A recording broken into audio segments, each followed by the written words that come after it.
Chapter 223. Within the Tianqiong clan's courtyard, the sounds of battle shook the heavens. At this time, there were already hundreds of people pouring out from various parts of the courtyard, surrounding the battle so tightly that not even a drop of water could escape. The white-clothed Jianchen held the light wind sword in his hand as he elegantly shuttled through the crowd. While dodging attacks from all directions, he also killed the Tianqiong clan's people. The silver light around his body constantly flickered, and every time it flickered, it would pierce through a person's throat, mercilessly reaping their lives. His movements were as smooth as flowing water. Even if he was surrounded by hundreds of people, he still had a calm expression on his face. "Stop!" Suddenly, a loud shout rang out. Hearing this, the Tianqiong clan's guards immediately retreated, their eyes full of vigilance as they stared at Jianchen. Tianqiong Lai walked over from the distance, and behind him were a few people of different ages. These people were the ones who had been in the main hall before, and each one of them represented a powerful faction in Wake City. Tianqiong Lai's face was solemn as he walked into the field, but when his eyes swept over the dozens of guards who had already lost their lives, his face couldn't help but become gloomy. Finally, his cold gaze fell on Jianchen's face, which didn't seem very old. When Tianqiong Lai saw Jianchen's appearance, his expression slightly changed. Immediately after, an intense killing intent flashed through his eyes. The way he looked at Jianchen was as if he was looking at a ferocious beast. "You are Jianchen." Tianqiong Lai's eyes fiercely stared at Jianchen's indifferent face as he spoke each word slowly. In the depths of his eyes, there was a faint trace of red. Jianchen indifferently smiled and said, "Tianqiong clan leader, I didn't think that you would still remember me." Tianqiong Lai's body slightly trembled. Towards the murderer of his only son, there was no way he would ever forget. Even in his dreams, Jianchen's young face would occasionally appear in his mind. Although he had only seen Jianchen a few times, and it had already been more than a year, Jianchen's appearance had already been deeply imprinted in his mind, and he would never be able to forget it. "Jianchen, I was just about to look for you, but I didn't think that you would take the initiative to deliver yourself to me. Since that's the case, then you will stay here forever." Tianqiong Lai's eyes filled with hatred as he stared at Jianchen, gnashing his teeth. Jianchen disdainfully snorted and said, "Tianqiong Lai, you couldn't keep me here a year ago. A year later, you still can't keep me here. With your little Tianqiong clan, you don't have the qualifications to keep me here." Hearing this, Tianqiong Lai's eyes flashed with an ominous glint. A year ago, Jianchen had escaped from his clutches many times with the strength of a saint master, leaving him in a sorry state. To him, this was a shame that could not be washed away. However, Tianqiong Lai did not know that Jianchen's strength at that time was only at the high-level great saint stage, and there was still a small gap between him and a saint master. "Boy, today I want to see how much you have grown in the past year. Guard the surroundings and prevent him from escaping." As soon as he finished speaking, a yellow light emerged from Tianqiong Lai's hand and quickly condensed into a large axe. Holding the axe, Tianqiong Lai rushed towards Jianchen with heavy steps. "Ha!" With a loud shout, Tianqiong Lai raised his axe high in the air. With a burst of saint force, he chopped down at Jianchen like a bolt of lightning. Jianchen's mouth curved into a cold smile. If it was a year ago, he would have definitely avoided this attack and not dared to meet it head-on. But now he was no longer the same as before. A layer of hazy sword light emerged from the light wind sword and covered Jianchen's entire body. Afterwards, it turned into a bolt of silver lightning and fearlessly pierced towards the axe. Seeing that Jianchen was not dodging, Tianqiong Lai's eyes flashed with a cold light. He felt that Jianchen's actions were extremely stupid. A year ago, he had exchanged blows with Jianchen and was very clear about Jianchen's strength. He did not believe that Jianchen's strength had reached the same level as his in just a year. Tianqiong Lai roared, and the Saint Chi on the axe grew even stronger. With a thunderous momentum, he attempted to destroy Jianshan's saint weapon in one fell swoop. Ding! The two saint weapons that were completely incomparable in size collided in the air. The saint force contained in the saint weapons collided with each other, immediately erupting with a boom. Energy ripples visible to the naked eye rapidly spread out with the two saint weapons at the center. When the energy ripples reached the ground, the hard stone floor began to crack inch by inch like a piece of tofu. The spiderweb-like cracks rapidly spread in all directions. When the two saint weapons collided, Tianxiong Lai's face suddenly changed. His eyes were filled with disbelief as he looked at Jianshan. In the depths of his eyes, there was a trace of shock. From this exchange of blows, Tianxiong Lai was clear about Jianshan's strength. Compared to a year ago, Jianshan's strength had completely changed. A year ago, if Jianshan had not relied on his speed to play hide and seek with him in the forest, he would have been able to crush Jianshan as easily as crushing an ant. However, a year later, that ant had grown to the point where he could face him head-on. This kind of speed of growth was simply unbelievable to Tianxiong Lai. Tianxiong Lai even felt that the Jianshan now was not the same person as the Jianshan of the past, but two different people. This was because the difference in strength between the Jianshan of a year ago and the Jianshan of a year ago was just too great. Jianshan staggered back a few steps. Although he was able to block Tianxiong Lai's attack head-on, he was still unable to fight evenly. Tianxiong Lai was a mid-level Great Saint Master, and his strength was limited. But because of his Saint Chi of the Earth attribute, he had a unique advantage. Even a peak Great Saint Master could not compare to him in terms of battle prowess. In this exchange, Jianshan was clearly at a disadvantage. On the other hand, Tianxiong Lai was still standing steadily on the battlefield, but his feet had sunk an inch into the ground. Chapter 224.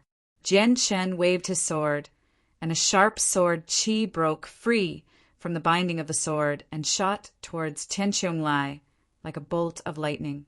Facing the incoming sword chi, Tianxiong Lai didn't even try to dodge. Instead, he raised his axe in front of him to block.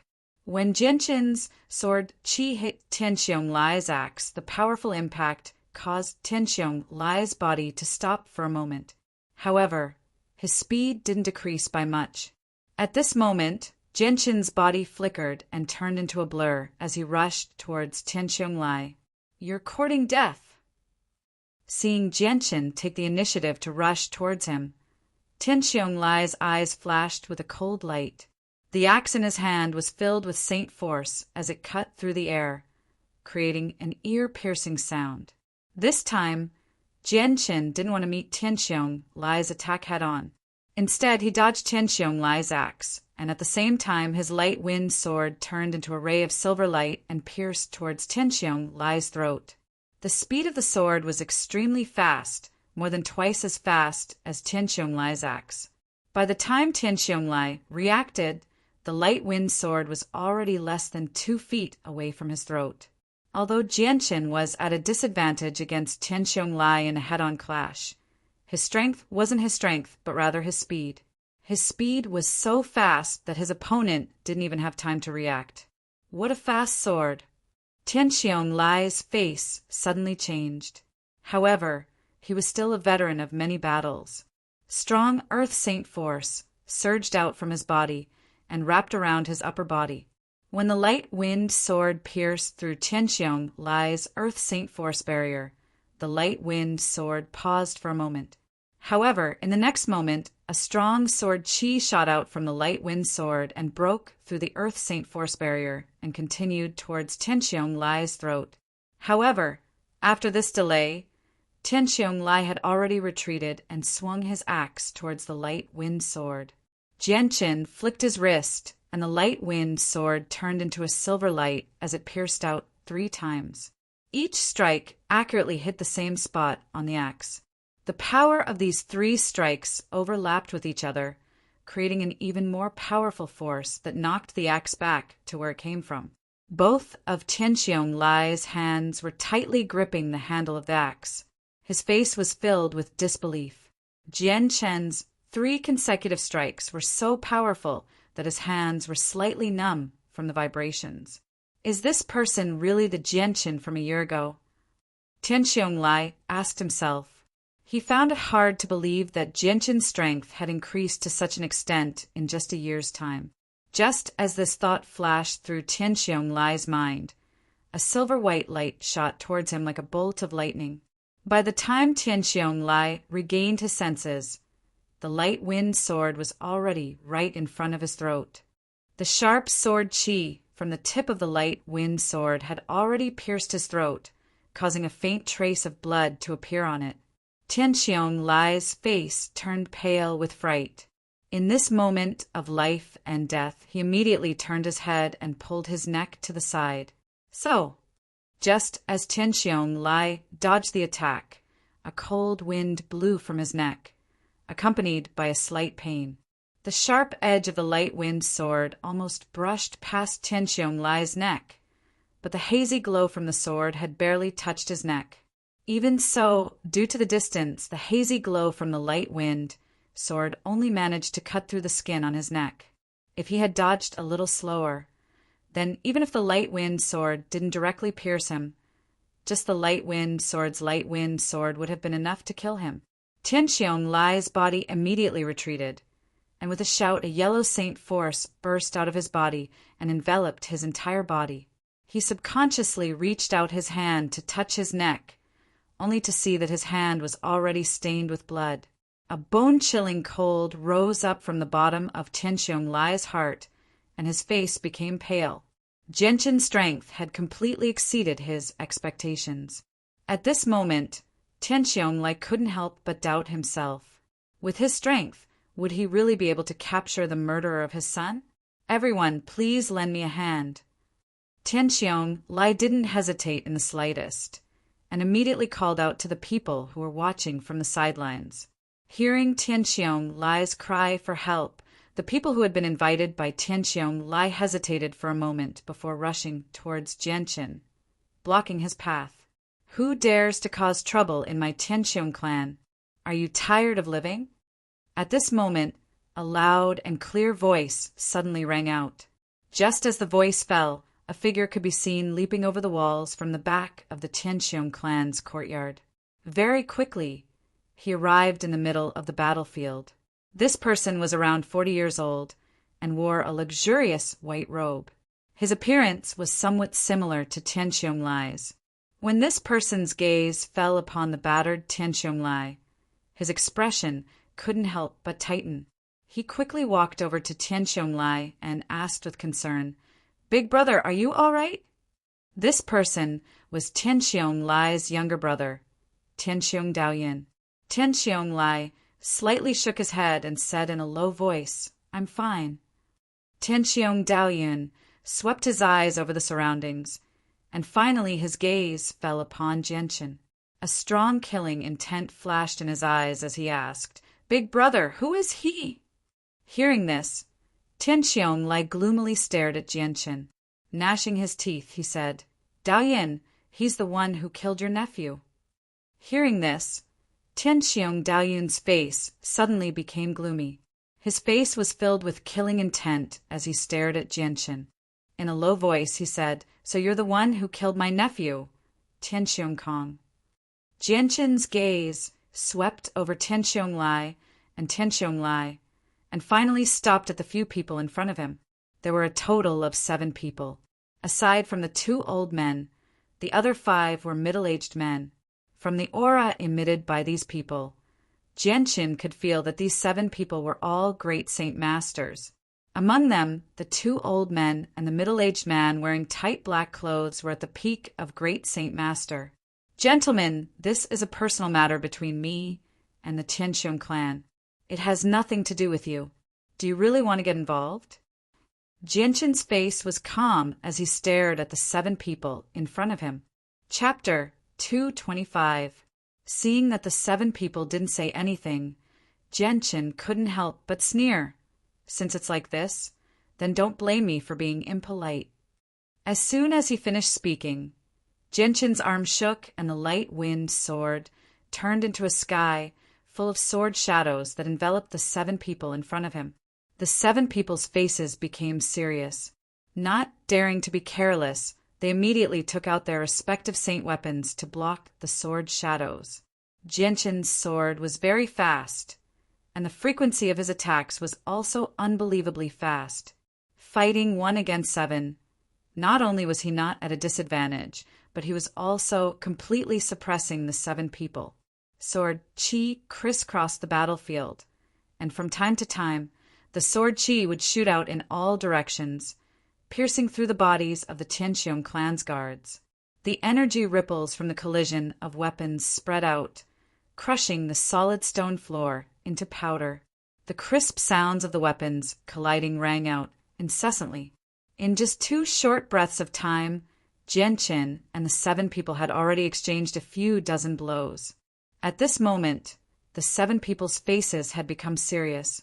Although they already knew that Gentian's sword was very fast, now that they had personally experienced it, they truly understood just how terrifying Gentian's sword was. In this short period of time, 2 of them had been injured because they couldn't dodge in time.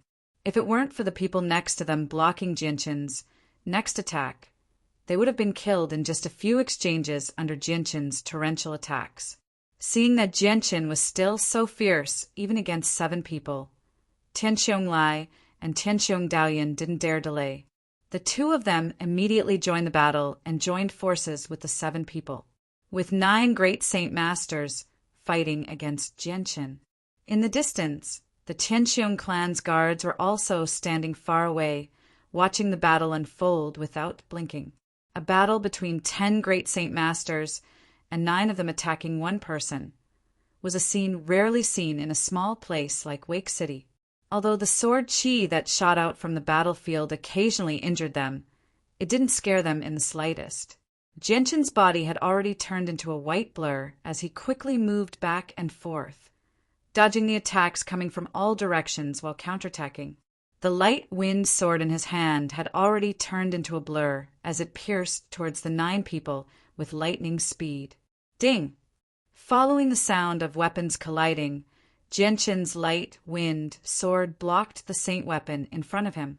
But at that moment, a biting cold wind came from behind him.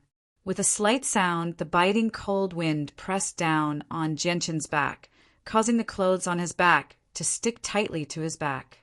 All he could see was a large axe emitting a yellow saint force coming towards him. However, just as the axe was about to hit Gentian, Gentian's body slightly swayed, leaving behind an afterimage as he took a step to the side, dodging the axe's attack. At the same time, Gentian's body suddenly turned around, the light wind sword emitting a sharp sword chi, as if it had transformed into a poisonous snake, silently stabbing towards the axe with lightning speed. Tianqiong Lai's face was solemn as he stared at Gentian's sword. Regarding Gentian's lightning-fast sword skills, he had already experienced them before, so this time he had made ample preparations. The surging earth saint force formed a solid shield around his body as he twisted his upper body to the side. At the same time, the axe that he had just swung out was also swung back towards Gentian's light wind sword. Although the axe had looked fierce, Tianqiong Lai had actually held back a bit. Otherwise, he wouldn't have been able to change the direction of his attack so easily. The corners of Gentian's mouth curled up into a cold smile.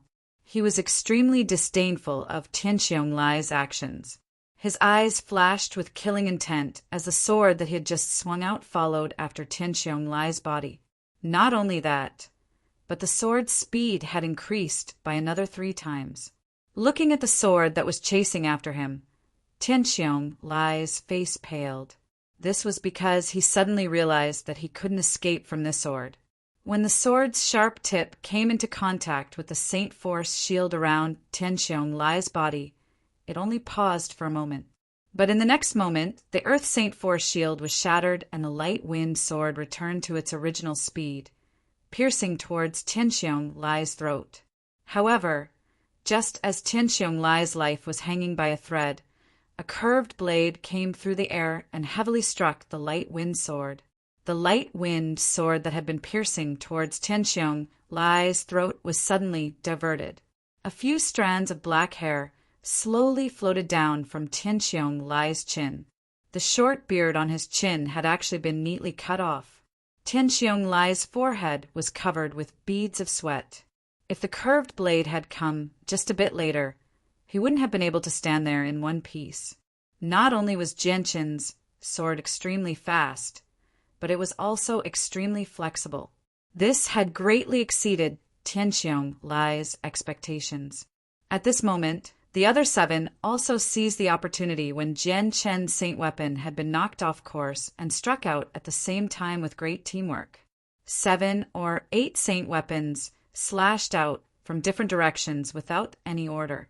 The surging saint force from the saint weapons wove together in the air, forming an invisible net that locked down the surrounding space and sealed off all of Jian Chen's paths of retreat. Jian Chen coldly snorted. The light wind sword in his hand suddenly shook and turned into a blur as it pierced towards Tianxiong Lai. As for the other saint weapons that were attacking him from all directions, it was as if they didn't exist. Facing Jian Chen's all-out attack, the Saint Master in front of him was only able to block 3 strikes before being forced back by Jian Chen's light wind sword. As soon as the Saint Master was forced back, Jian Chen's right foot stomped on the ground and his body shot forward, like a cannonball towards Tianxiong Lai. Following the sound of something breaking through the air, Jian Chen's body shot forward. The remaining 6 saint weapons came slashing towards him from behind. One of the saint weapons almost brushed past Jian Chen's clothes. Tianxiong Lai had just escaped from a dangerous situation, but he hadn't expected Jian Chen to come so quickly. His face couldn't help but change color. Then, as if he knew that Jian Chen's next attack was aimed at his throat, he immediately used the axe in front of him to block. The axe's wide surface covered his entire upper body. But in the next moment, Tianxiong Lai felt his saint force shield shatter once again. Following that, he felt a huge sense of danger. But this time, before he could even react, he felt a slight pain in his throat. He didn't know when, but Jian Chen had already circled around to Tianxiong Lai's back. The light wind sword had directly pierced through Tianxiong Lai's throat. Chapter 226. Tianxiong Lai's face was filled with disbelief. Never in his wildest dreams would he have thought that Jian Chen, who was as weak as an ant a year ago, would become so strong today. What was even more unbelievable was that he would actually die at his hands. Originally, when he found out that the person who had annihilated the Zhou clan was a youth named Jian Chen, he immediately thought of the youth who had killed his son, Tianxiong Kong, a year ago. He thought that Jian Chen had found a helper to annihilate the Zhou clan. Although Tianxiong Lai was surprised that Jian Chen was able to annihilate the Zhou clan, which was not much weaker than the Tianxiong clan, he wasn't too worried. This was because the Tianxiong clan's strength was much greater than the Zhou clan's. If he could invite a few of his good friends over, then they would become an unrivaled force in Wake City. Therefore, early in the morning, Tianxiong Lai invited a few of his good friends, as well as the leaders of 2 clans that he had good relations with. Although he wanted to borrow their strength to deal with the possible help from Jian Chen, it was more to prevent Jian Chen from escaping. After all, a year ago, Jian Chen had repeatedly escaped from Tianxiong Lai's hands and disappeared without a trace.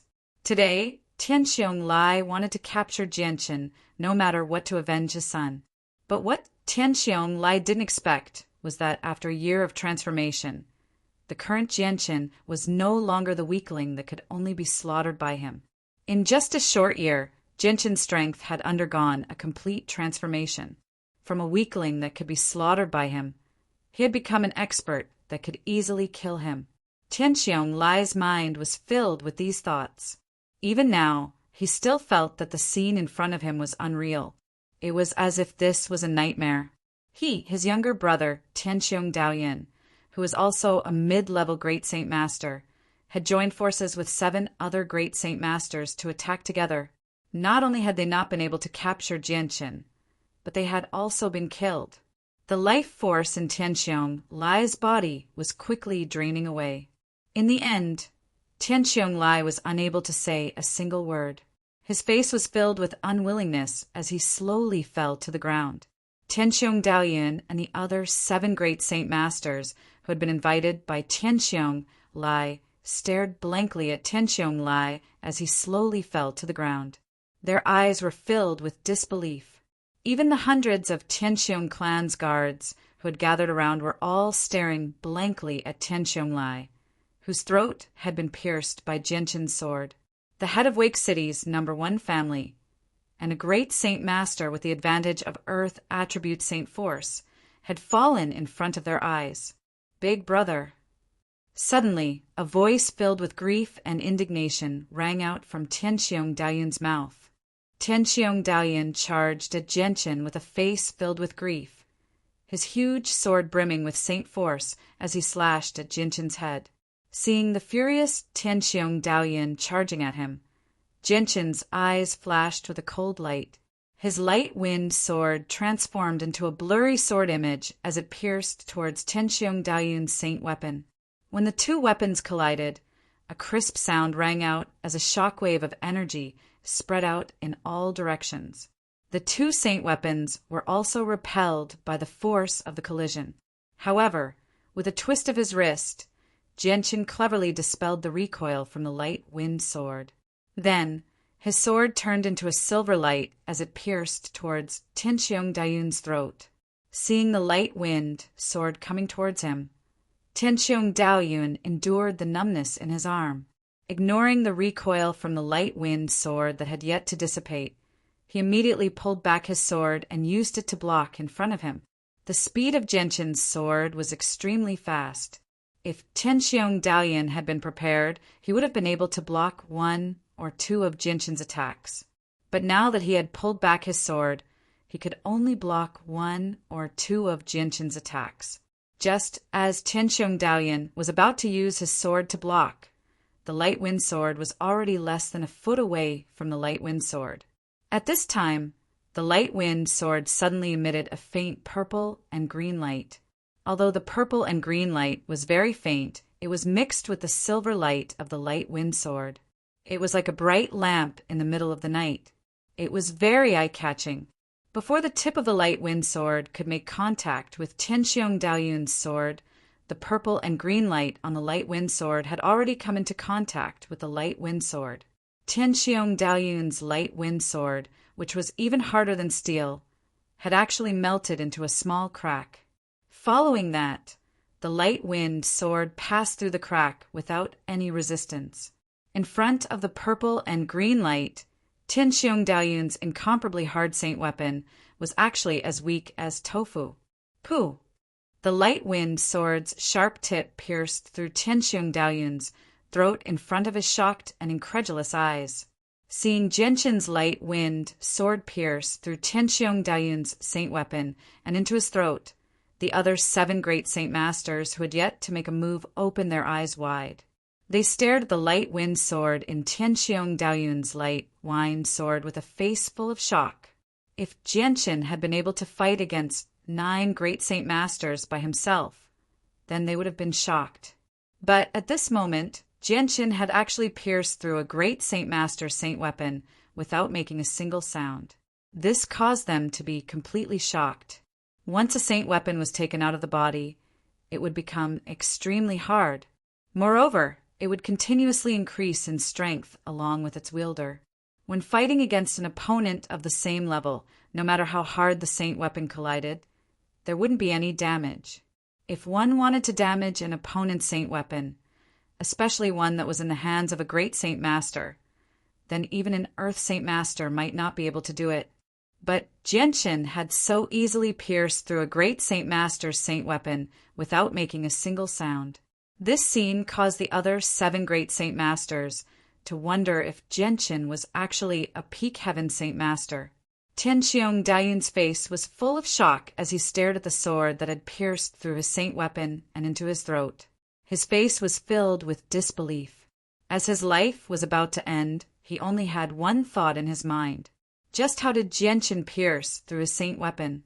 No matter how much he wanted to ask this question, Tianxiong Daoyun's throat had been pierced through, and he was unable to speak. In the end, he could only carry his confusion and unwillingness as he slowly fell to the ground. His empty eyes were wide open as he stared blankly in front of him, unable to rest in peace. Afterwards, Jianqin's gaze once again turned to the other 7 great Saint Masters. The killing intent in his eyes was not concealed at all. The hazy silver light on the light wind sword had unknowingly become even more intense, as if it was resonating with Jianqin's killing intent. Chapter 227. The 7 of them could feel the killing intent in Jianqin's heart. Their faces turned pale. If it was said that Jianqin's method of killing Tianxiong Lai had surprised them, then the method he used to kill Tianxiong Daoyun had completely frightened them. The saint weapon in Tianxiong Daoyun's hand was easily pierced through by Jianqin. This scene directly showed that if Jianqin really wanted to kill them, it would be as easy as pinching an ant to death. Although the saint weapon was a person's weapon, it was also linked to their lives. If the saint weapon was destroyed, then they wouldn't be able to survive. Even if they were lucky enough to survive, they would only be reduced to a cripple. The scene in front of them proved that if Jianqin wanted to destroy their saint weapon, it would be an extremely easy matter. When they thought about how they had been walking on the edge of life and death, they felt a burst of fear. At this moment, the 7 great Saint Masters no longer had the courage to fight in their hearts. The gaze they looked at Jianqin with was completely different from before. It was a gaze filled with fear, mixed with a little bit of panic. "Stop! Little brother, please be merciful." Facing Jianqin's cold gaze filled with killing intent, an old man hurriedly shouted. At the same time, the saint weapon in his hand disappeared. He had already given up on the idea of continuing to be enemies with Jianqin. Hearing this, Jianqin coldly snorted. "Show mercy? That sounds nice. I told you not to interfere in this matter before, but you insisted on getting involved. You can't blame me for this." Jianqin's words made the 7 people's faces turn ugly. The old man who spoke before opened his mouth again. "Little brother, this is a complete misunderstanding. We are not people of the Tianxiong clan. We were completely invited by the Tianxiong clan. As long as you let us go today, we will be endlessly grateful." "That's right, little brother. As long as you let us go today, we will be greatly grateful." Another old man hurriedly opened his mouth. At this critical moment, when their lives were in danger, they had already given up their noble status. Jianqin's method of killing Tianxiong Daoyun had already frightened them to the point that they lost the strength to resist. To them, preserving their lives today was more important than anything else. Most importantly, they had no enmity with Jianqin. Today they were completely invited by Tianxiong Lai, so they had no choice but to get involved in this matter. Jianqin's eyes flashed as he stared at the 7 people in front of him. His eyes flickered with uncertainty. After a moment, a slight smile appeared on the corner of his mouth. "Since it is so, I will give you a chance to live." Hearing this, the 7 great Saint Masters' eyes, the 5 men's eyes, the desire to live. Seeing the desire in their eyes, Jianqin's smile became even wider. He slowly said, "You only have one chance to live, and that is to pledge allegiance to me." Hearing this, the expressions of the 7 great Saint Masters changed. Their faces immediately became unsightly. They were all silent, and it was clear that they were having an intense struggle in their hearts. Seeing the 7 people's hesitation, Jianqin's face was cold, but his heart was filled with joy. Previously, he had used the azure sword qi to kill Tianxiong Daoyun. It seemed like he was using a butcher's knife to kill a chicken, but this was something that Jianqin had planned long ago. His goal was very simple. It was to act as a deterrent and subdue these 7 people. It was time for the Flame mercenary group to expand. Of course, if they were stubborn and refused to pledge allegiance to Jianqin, then Jianqin wouldn't hesitate to kill them. However, looking at the 7 people's expressions, Jianqin understood that his plan was already halfway to success. In the end, it was up to whether or not the 7 of them were willing to pledge allegiance to him. Jianqin also understood the principle of striking while the iron was hot. He said, "I know that with your strength, you are all people with a lot of prestige in Wake City. Don't think that pledging allegiance to me is a great humiliation. On the contrary, if you pledge allegiance to me, I, Jianqin, guarantee that your future accomplishments will far surpass your imaginations. You may even reach a height that you don't even dare to imagine. It's far from what a small place like Wake City can compare to. Don't doubt my ability." Hearing this, the 7 people's eyes lit up. At this moment, it was as if they had a telepathic connection. They all thought that at such a young age, Jianqin's strength was far beyond their reach. Didn't this prove that Jianqin's identity wasn't simple? Of course. Some of them even thought that Jianqin must be a disciple of a large family. Thinking up to here, the 7 people couldn't help but feel that pledging allegiance to Jianqin wasn't something that they would be embarrassed about. Instead, it was a great opportunity in front of them. If they followed Jianqin, they might be able to reach a height that they didn't even dare to imagine. Okay, I, Vaz, represent Wake City's Dare family to pledge allegiance to Master. From now on, I will follow Master's lead. The old man who spoke first was the first to agree to Jianqin's request. Hearing this, Jianqin's face couldn't help but reveal a trace of happiness. I, Kai Er, represent the Kai family to pledge allegiance to Master. From now on, I will follow Master's orders. The second old man also spoke. The smile on Jianqin's face became even wider. He never thought that one of the 2 old men would represent the Kai family, while the other would represent the Dare family. Although these 2 families weren't as famous as the Tianxiong family or the Zhou family, Jianqin had still heard of them. What about the 5 of you? Following this, Jianqin's gaze turned to the other 5 middle-aged men. Great Saint Masters could already be considered pretty good fighters on the Tianyuan continent. If he could rope them in, Jianqin really didn't want to kill them. This was because there was no one else in the Flame Mercenaries other than himself and Ming Dong. If he wanted to bring the Flame Mercenaries to greater heights, the only way was to expand their strength. Okay, I'm willing to pledge allegiance to you. However, I can't guarantee our brothers in the mercenary group. Following this, the other 5 middle-aged men all spoke. All of them agreed to pledge allegiance to Jianqin and serve Jianqin as their leader. In the distance, the several hundred guards of the Tianxiong family were dumbstruck as they watched this dramatic scene unfold. Everyone was shocked speechless. These 7 people were all famous people in Wake City. They had originally been invited by Tianxiong Lai to deal with Jianqin, but they never thought that in the blink of an eye, these 7 people would do something that would make their eyes pop out of their sockets.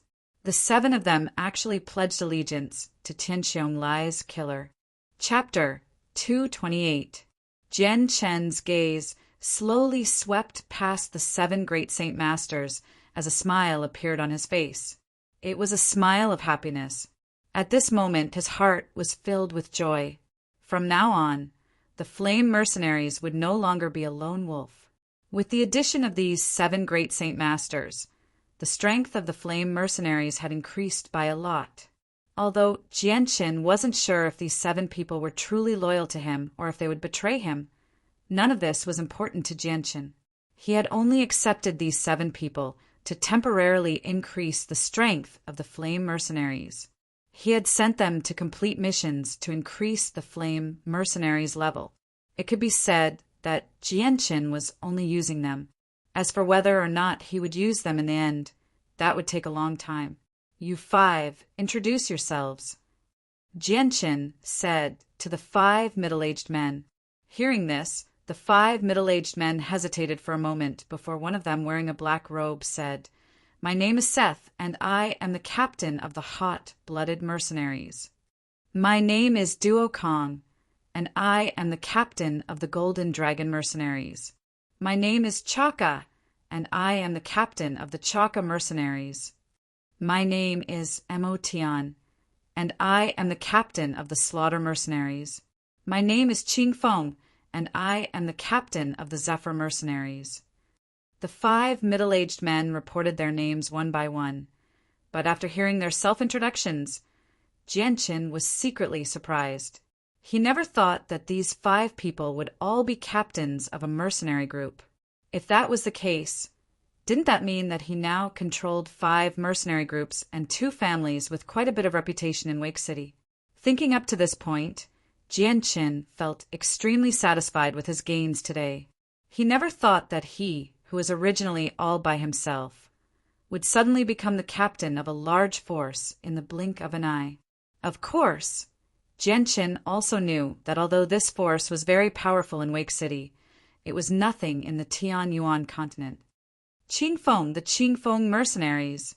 When Jianqin heard the last person report his name, a look of surprise flashed through his eyes. This name was actually the same as the name of his sword. This was just too much of a coincidence.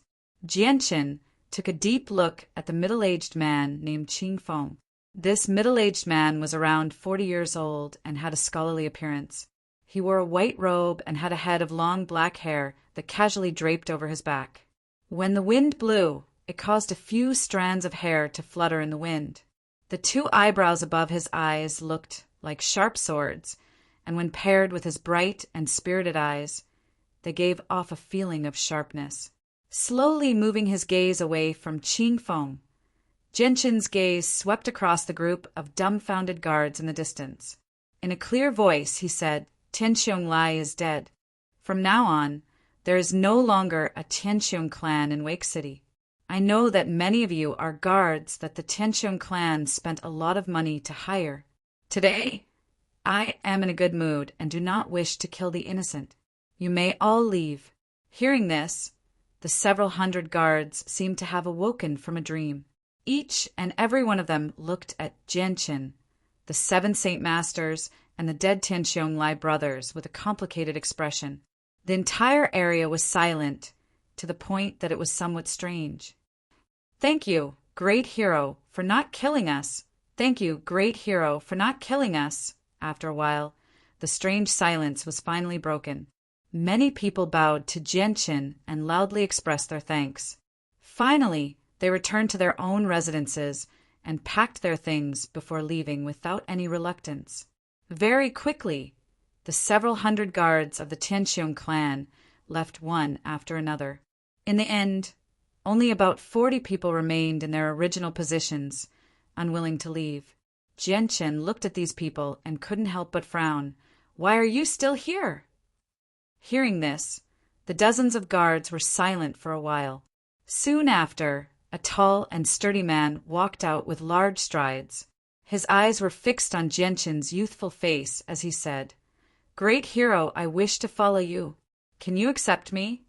Follow me?" Hearing this, Jianqin's eyes revealed a trace of surprise. He carefully sized up the man who spoke. This man was about 30 years old and had a tall and sturdy body. He was at least 2 meters tall and had a bare waist and a tiger's back. His sturdy muscles gave off an explosive feeling. From this person's aura, Jianqin could roughly estimate that this person had the strength of a Saint Master. Jianqin nodded slightly and said, "Since you are willing to follow me, you can come with me to the Mercenary Union to register and join my mercenary group." Hearing this, the man immediately revealed a look of joy and hurriedly said, "I will do as you say, great hero." "Great hero, I am also willing to follow you and join your mercenary group. Great hero, take me in as well." "I am willing to follow by your side." Soon after, the remaining dozens of mercenaries also opened their mouths. Unexpectedly, all of them wanted to follow Jianqin. Although Jianqin had killed Tianqiong Lai, most of them were recruited by Tianqiong Lai with money. It could be said that they had a completely cooperative relationship with Tianqiong Lai. Therefore, Tianqiong Lai's death didn't affect them in the slightest, and they wouldn't shift their hatred to Jianqin because of this. As for their pleas, Jianqin accepted them all with a smile. The strength of these people was generally around the Great Saint realm, and there were also a few Saint Masters. With these people joining, the Flame mercenary group's strength would increase by a lot. Although Jianchen didn't know if any of them had ulterior motives or had other motives. This wouldn't cause the slightest bit of hindrance to the current scale of the Flame mercenary group. Currently, the Flame mercenary group was in urgent need of manpower. Once the Flame mercenary group's strength stabilized, he would think of a way to clean up all the malignant tumors within. Apart from Tianxiong Lai and Tianxiong Daoyin, is there anyone else in the Tianxiong clan? Jianchen looked at the 40 people who had all surrendered to him and asked. As soon as Jianchen's voice fell, the burly man who had first suggested following Jianchen immediately replied, "Yes, Tianxiong Lai and 3 other women. They all live in the back courtyard. Great hero, please wait a moment. I will go and capture them all." With that, the burly man ran towards the back courtyard. Afterwards, a few of the more quick-witted people seemed to want to take advantage of this opportunity to perform well in front of Jianchen. They followed closely behind the burly man and ran towards the back courtyard. Seeing these people leave, the faces of a few of the remaining 40+ people immediately became somewhat gloomy. Sharp killing intent flashed in their eyes as they looked at the few people who had left. Jianchen's gaze swept past these people without leaving a trace, the corner of his mouth curling into an imperceptible sneer. Jianchen had already clearly remembered their appearances. However, Jianchen didn't do anything to these people. To him, these people could still be used well. It wouldn't be too late to deal with them after they had lost their value. "Let me go! Let me go!" Along with the exclamations of several women from afar, the people who had left earlier escorted 3 women from afar. 2 of them were middle-aged women who were about 30 years old, and the other was a young girl who was about 20 years old. She was quite pretty. "Great hero, these 3 are Tianxiong Lai's women. These 2 have followed Tianxiong Lai for many years. As for the younger one, Tianxiong Lai just married her 2 years ago. But Tianxiong Daoyin is a little strange. He doesn't seem to have a wife." Without waiting for Jianchen to ask, the burly man took the initiative to introduce the 3 women to Jianchen. "Good." Jianchen nodded slightly. He was very satisfied with the burly man's actions. He didn't think that this burly man would be so meticulous. The 3 women's faces were deathly pale as they looked at the bloody scene, especially when they saw the corpses of Tianxiong Lai and Tianxiong Daoyin. Their eyes were filled with disbelief. The burly man looked at Jianchen's face, and a giant axe appeared in his hand. He placed it on the neck of one of the women and asked, "Great hero, these 3 are Tianxiong Lai's women. Do you want to kill them all?" "Don't kill me! Don't kill me! I beg you, don't kill me!" Hearing this, the 3 women's faces turned pale with fright. Perhaps they knew that Jianchen was the backbone of this place. They looked at Jianchen with a pair of pitiful eyes. Crystal, clear tears rolled down their cheeks as they begged for mercy. Looking at the pleading eyes of the 3 women, Jianchen secretly sighed. He waved his hand and said, "Fine, let them go." Jianchen couldn't bear to kill these 3 weak women. After all, he wasn't a cold-blooded and heartless person. Yes, great hero. The burly man didn't have the slightest objection to Jianchen's order. He immediately removed the giant axe from the neck of one of the women. Afterwards, Jianchen brought a large group of people and left the Tianxiong clan. The matter of the Tianxiong clan could be said to have been perfectly resolved. The Tianxiong clan hadn't been established for long and couldn't be compared to those clans that had been around for hundreds of years. Therefore, the true backbone of the Tianxiong clan was the 2 brothers, Tianxiong Lai and Tianxiong Daoyin. The news of the Tianxiong clan's destruction quickly spread throughout Wake City. This matter caused a huge uproar in the city. It was so big that it was even bigger than the Zhou clan's destruction. Chapter 229. Jianchen led the 40 people to the mercenary union at the center of Wake City. He planned to recruit all of them into the Flame mercenary group. "Hero, How should we address you in the future?" The large man behind Jianchen asked, "My name is Jianchen. Once all of you join my mercenary group, you can call me captain." Jianchen said indifferently.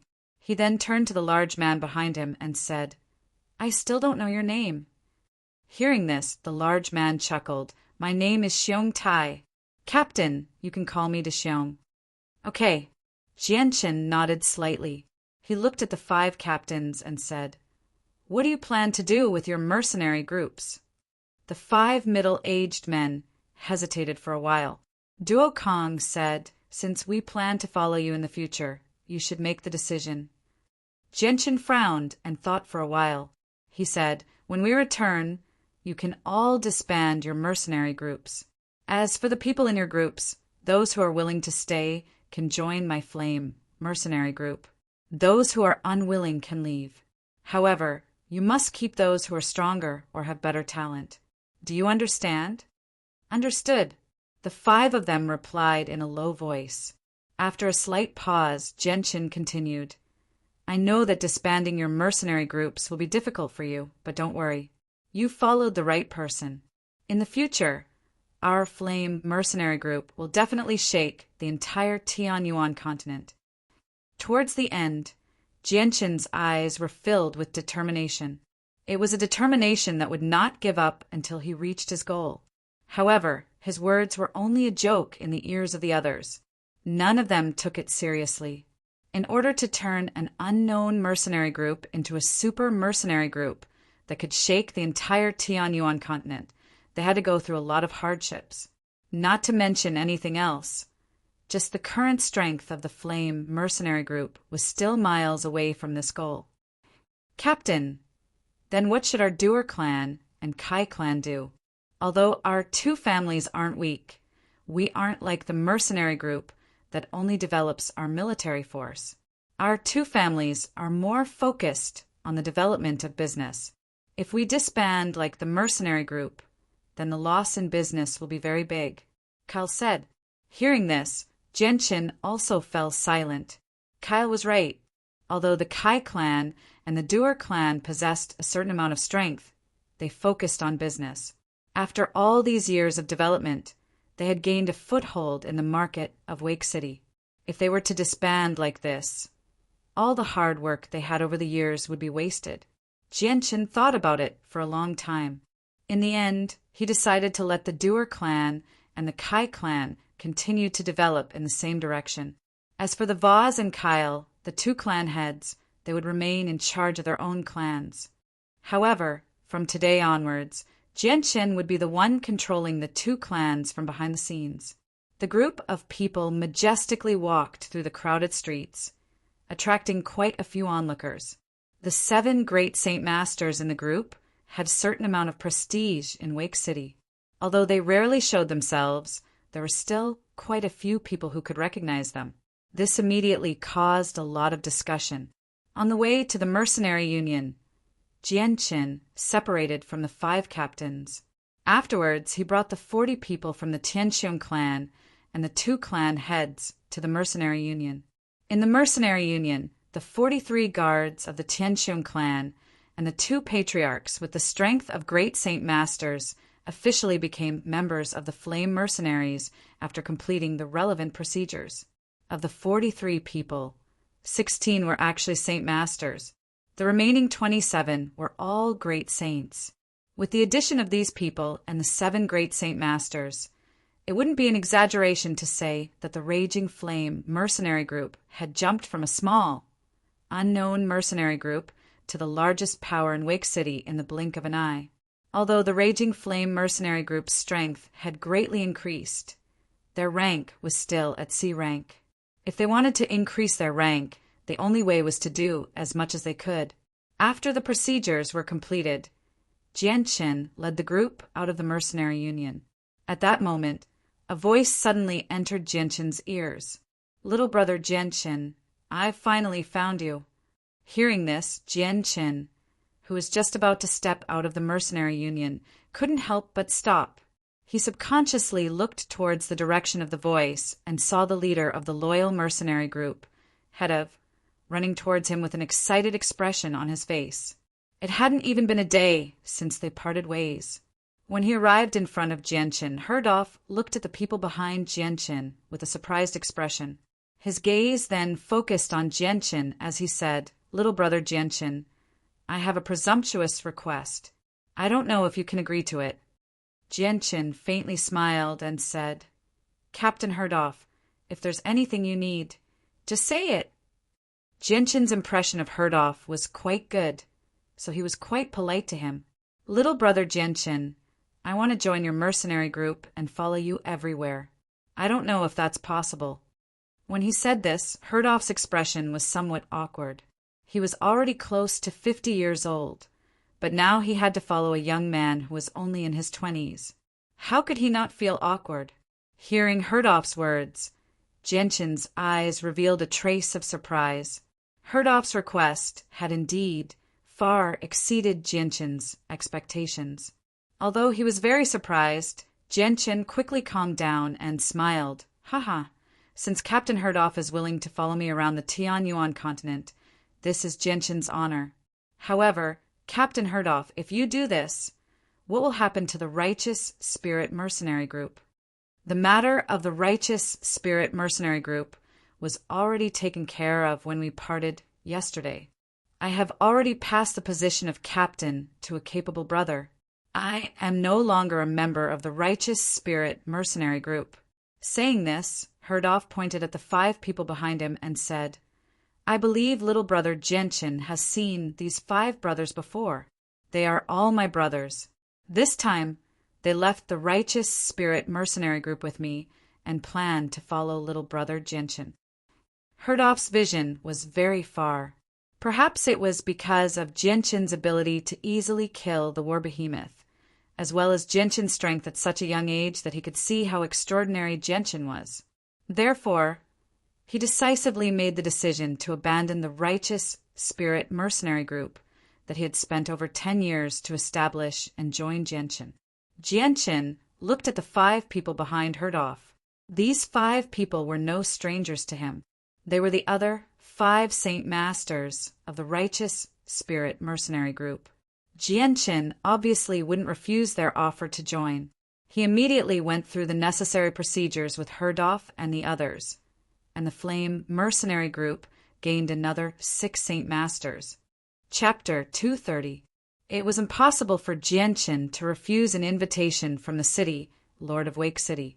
Moreover, he had an important matter that he needed the city Lord's help with. "Commander Duoli, I'll go after I've dealt with the matters here." Jianchen clasped his hands. Jianchen still had not settled down the new members of the Flame Mercenaries. If he left them here without a care, it was inevitable that some of them would become dissatisfied with him. This was something that Jianchen did not wish to see happen. "All right then. Since I've passed on the message, I'll be taking my leave first." Commander Duoli stared deeply at Jianchen before glancing at the people behind him. He did not say anything else and directly left the mercenary union.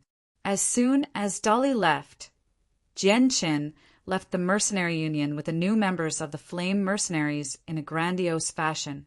There were usually many people gathered in the mercenary union. It was very common for 20 to 30 people to enter and leave the mercenary union at the same time. As a result, Jianchen's group did not attract too much attention as they blended in with the crowd. "Kyle!" Jianchen suddenly called out as he walked. "Yes, Captain. What orders do you have for me?" Kyle, who seemed to be in his 60s, hurriedly replied. Having witnessed Jianchen's strength, he did not underestimate him because of Jianchen's age. In the past few decades, Kyle had gone from being a small mercenary to his current status. He had experienced many things and seen many things, so he understood extremely well that having a powerful backer on the Tianyuan continent would be much better than having to develop by himself. At the same time, if his backer was powerful enough, he would be able to walk with much more confidence in the future. Even people stronger than him would not dare to offend him. Although Jianchen was only in his 20s, Kao was certain that Jianchen had a powerful background, just from the fact that he possessed such strength at such a young age. Even if he did not have any background, just his talent in cultivation was enough for Kyle to follow him. Clearly, Vaz, who was also the patriarch of the clan, thought the same as Kyle. As a result, the two of them were the first to agree to follow Jianchen. They had already predicted that if Jianchen could continue on his path, he would definitely be able to stand at the peak of the Tianyuan continent in the future. This was the perfect opportunity for them to climb to the peak of the future. If they waited until Jianchen's name shook the continent, and he stood at the peak of the continent, it would be impossible for them to climb up to this uncle even if they wanted to. Bring everyone to stay in your clan for now. You'll have to go to the city, Lord's estate, immediately. There's no time to arrange another residence. Jianchen said indifferently, Yes, Captain. Kyle immediately replied, respectfully, Vaz, you should return to your clan as well. In the future, the two of you will do business in Wake City and work together to take control of all the businesses in Wake City. And don't worry, Captain. If our Kai clan and Dare clan work together, even the Tianxiong clan would have to be wary of us.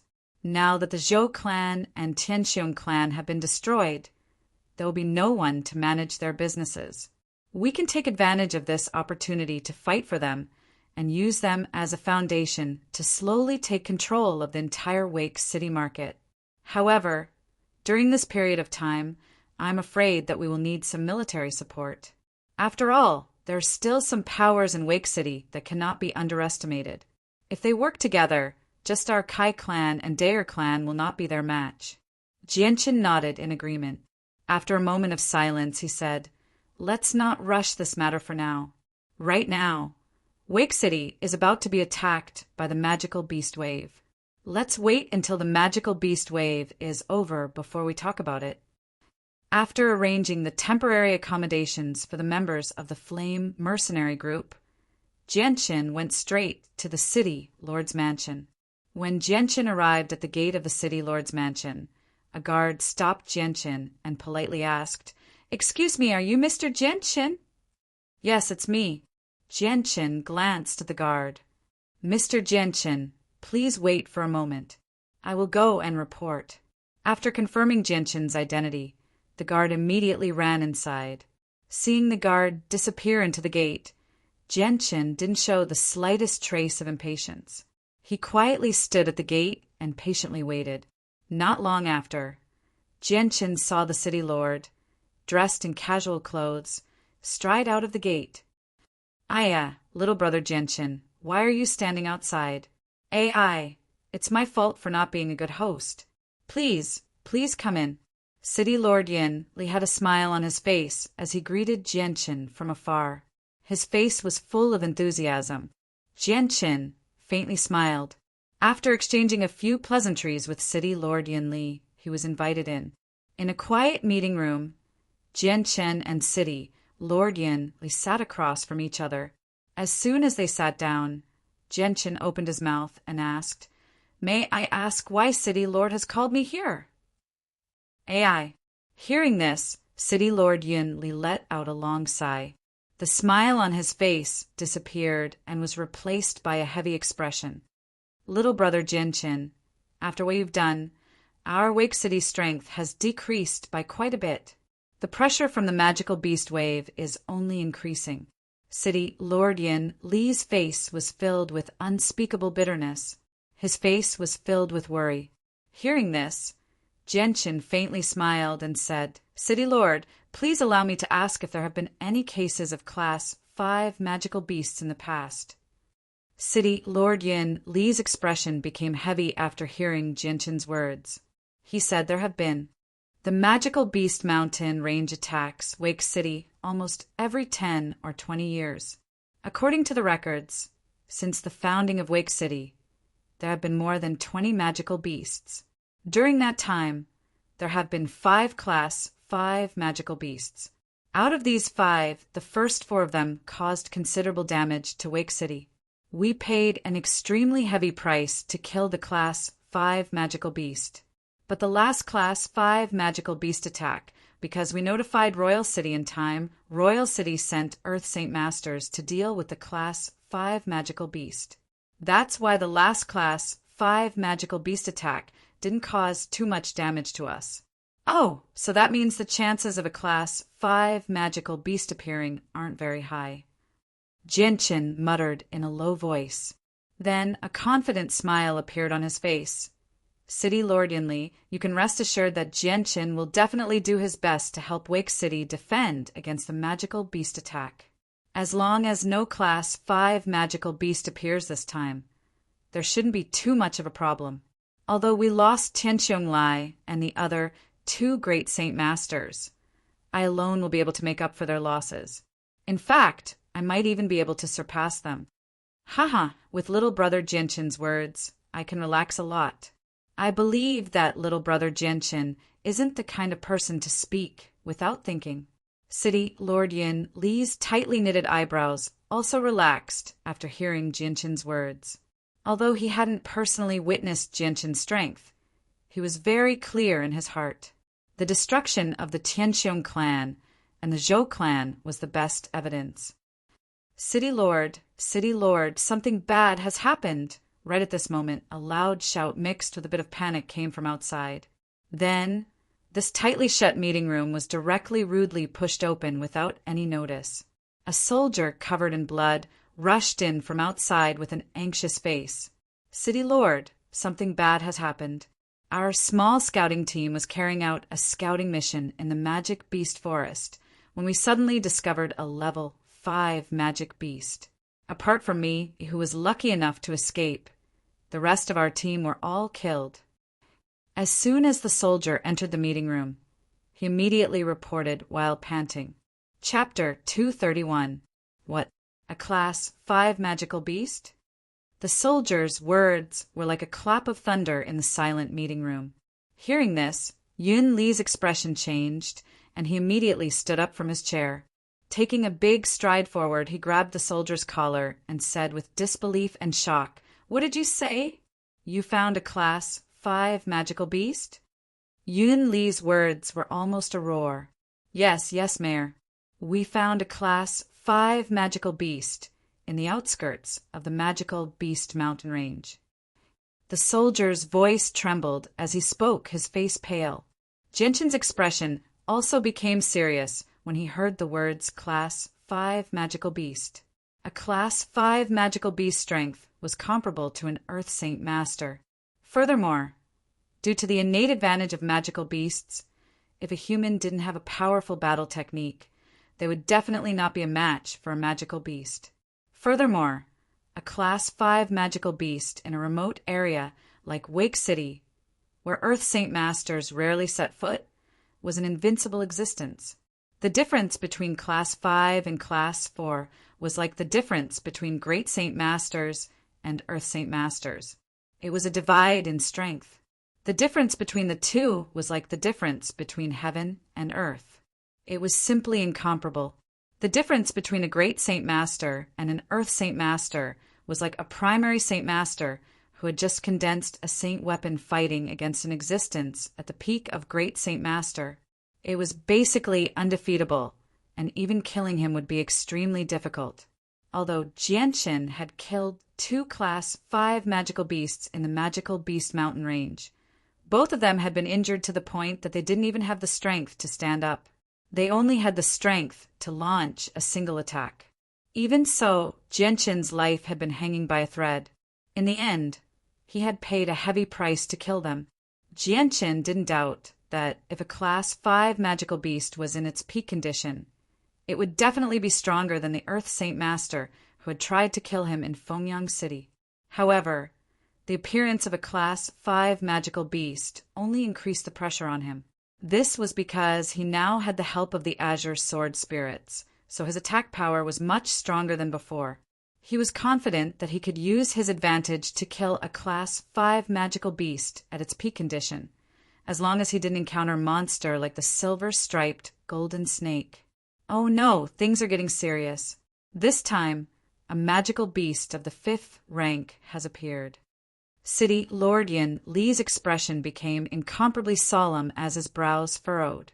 After thinking for a moment, he muttered, "This won't do. With the strength of our Wake City, There is no way we can withstand the attack of a Class 5 magical beast. I have to immediately ask for reinforcements from Royal City. Only then can we minimize the casualties of our Wake City. Thinking of this, Yunli did not hesitate and immediately walked out. He did not even have time to greet Jianqin. A Class 5 magical beast was a powerful existence that could decide the fate of Wake City. He couldn't afford to let his guard down. Therefore, he had to ask for help from the Royal City as soon as possible. He had to ask the higher-ups to send experts to deal with the Class 5 magical beast. City Lord Yin Li walked into the study room with a serious look on his face. He took a pen and began to write on a piece of paper. Finally, he stamped the paper and rolled it into a small cylinder. He then carefully tied it with a string. Men immediately used the fastest messenger bird to deliver this secret letter to the City Lord's mansion in King City. Yes, City Lord. Immediately, a soldier ran in from outside and carefully took the letter from City Lord Yin Li's hand before retreating. Pass down my orders. This time, the appearance of a Class 5 magical beast must be kept a secret. At this time, we cannot afford to lose control. Also, immediately call for the Mercenary Union branch in Wake City. At the same time, pay close attention to any movements in the magical Beast Mountain Range.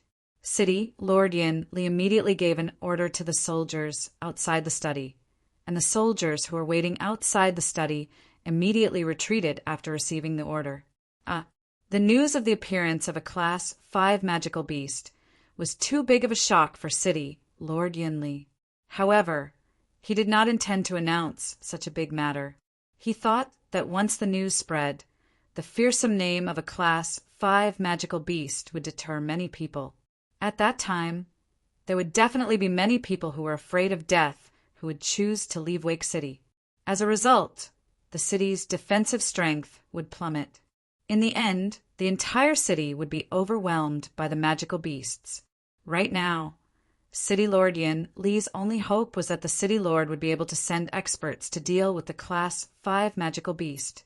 Otherwise, even if Wake City was able to successfully repel the magical beast wave, the casualties would definitely be disastrous. Jianqin left the City Lord's mansion alone. Although the appearance of a Class 5 magical beast put a lot of pressure on him, it didn't affect him much. Instead, it made him secretly look forward to the battle.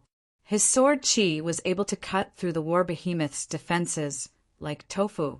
This war behemoth that was said to be extremely difficult to kill, even for an Earth Saint Master, was unable to resist the sword Qi at all.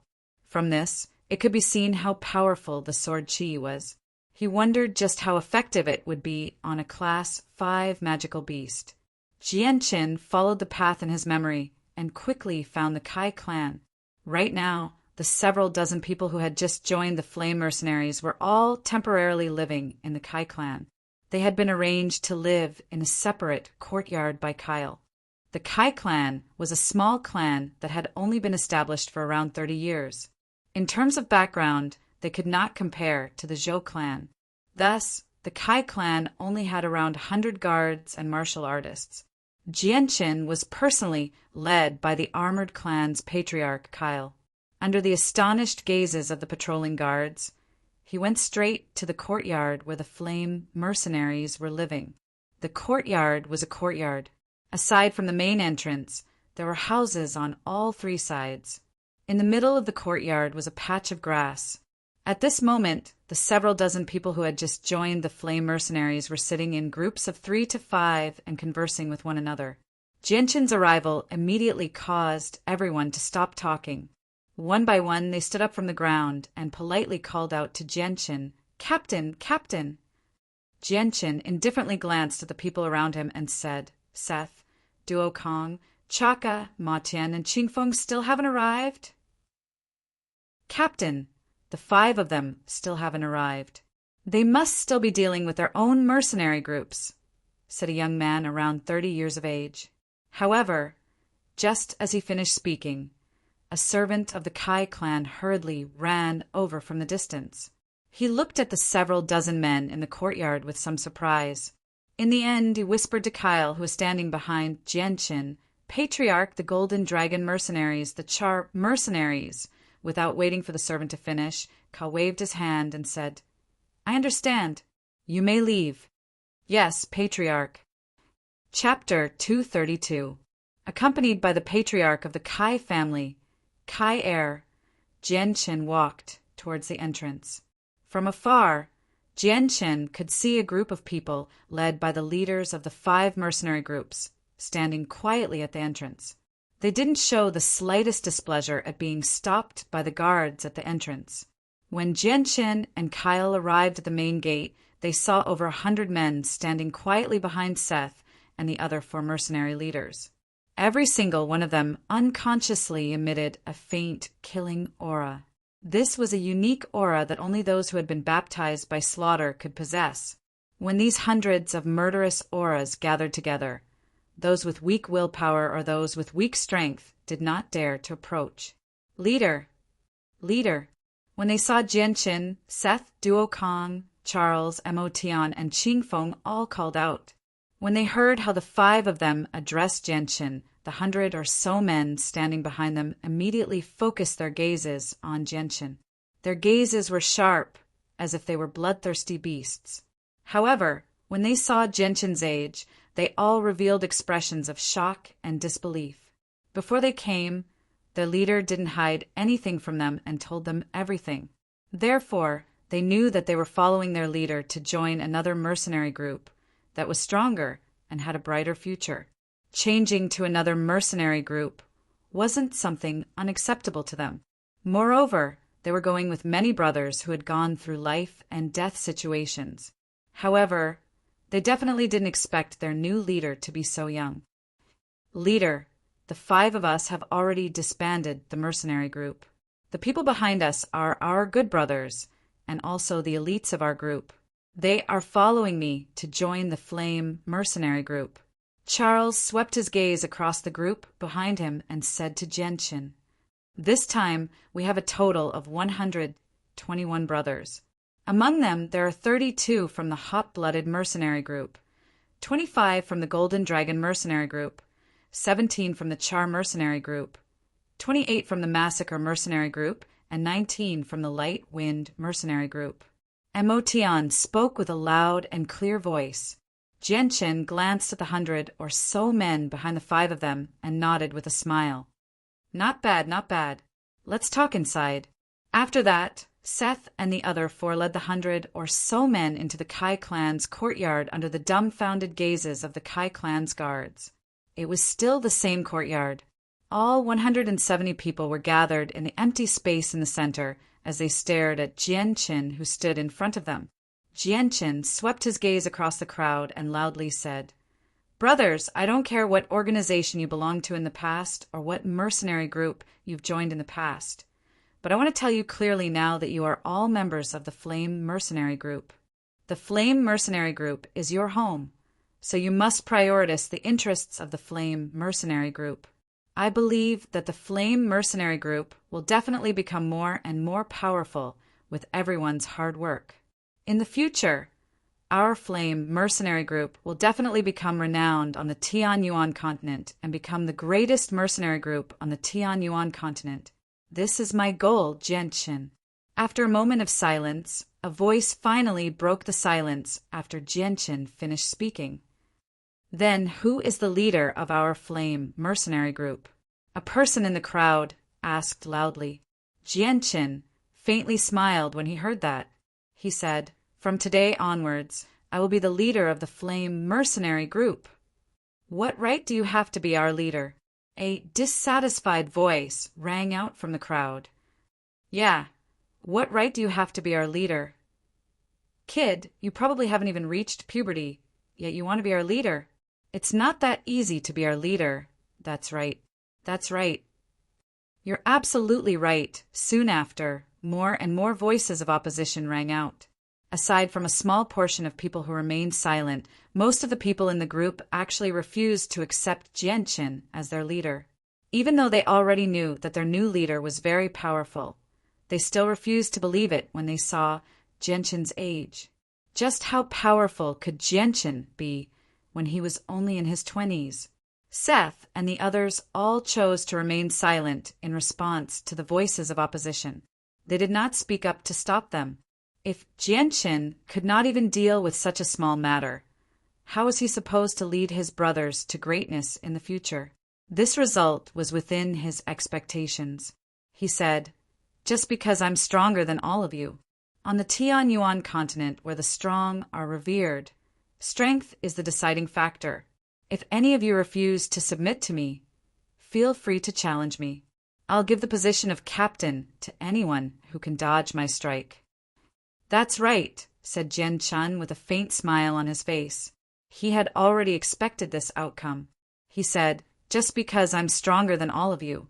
Under normal circumstances, Genshin's sword could make a great Saint Master panic in 3 moves and force a great Saint Master into a corner in 5 moves. If he used his full strength, he could even end the life of a great Saint Master with a single strike. How could these people, who were only high-level Saint Masters at most, block a strike that even great Saint Masters could not react to? What an arrogant tone. Then let me see just how strong a little brat like you is. As soon as Hu Yen finished speaking, a bare-chested man with dark skin jumped out from the crowd. Saint Chi surged out from his hands and quickly condensed into a large machete. "Make your move," Genshin said with a faint smile on his face. At the same time, the silver-white light wind sword appeared in his right hand. With his current strength, he did not need to use a sword to deal with a high-level Saint Master. However, in order to show respect, he still chose to use the light wind sword. The man did not dare to underestimate the sword in Genshin's hand, which was only 2 inches thick. He took a deep breath and bellowed out. He raised his machete and swung it at Genshin with a slight whistling sound. Facing the incoming machete, Genshin stood in his original position without any intention of dodging or blocking. However, just as the machete was about to cut into his body, a silver-white light flashed in front of the large man's eyes. At the same time, the large machete in the large man's hand carried a powerful Saint Chi and pierced through Genshin's chest. Hua! The group of people watching from afar suddenly let out a low cry of surprise. None of them had thought that the arrogant Genshin would be so weak that he would lose his life in a single strike. However, the 40 people who had joined the Raging Flame mercenaries after being part of the Tianxiong clan did not have the slightest change in their expressions. After personally witnessing Genshin's strength, they were very clear that Genshin would not die so easily. Chapter 233. That's not right. That's just an afterimage. Following a cry of surprise, Genshin's figure slowly faded until it completely disappeared from the air. At the same time, 5 meters away, Genshin's figure strangely appeared.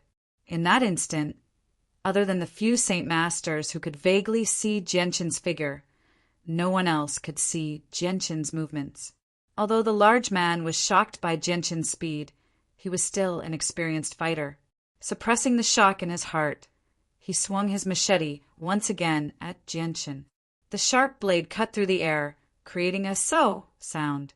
Genshin stood there expressionlessly, his hands empty. The light wind sword had already disappeared from his hands.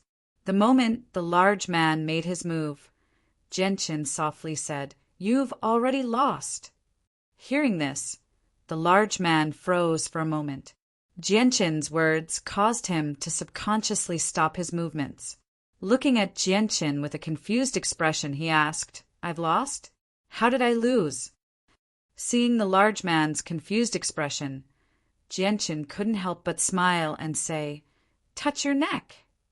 Hearing this, the burly man subconsciously reached out his hand to touch his neck.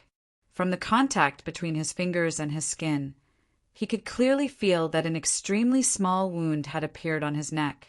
This wound was very small, just enough to cut through the very thin outermost layer of his skin. Not even a drop of blood flowed out, and he didn't feel the slightest pain. Feeling the small wound on his neck, the large man's face immediately paled.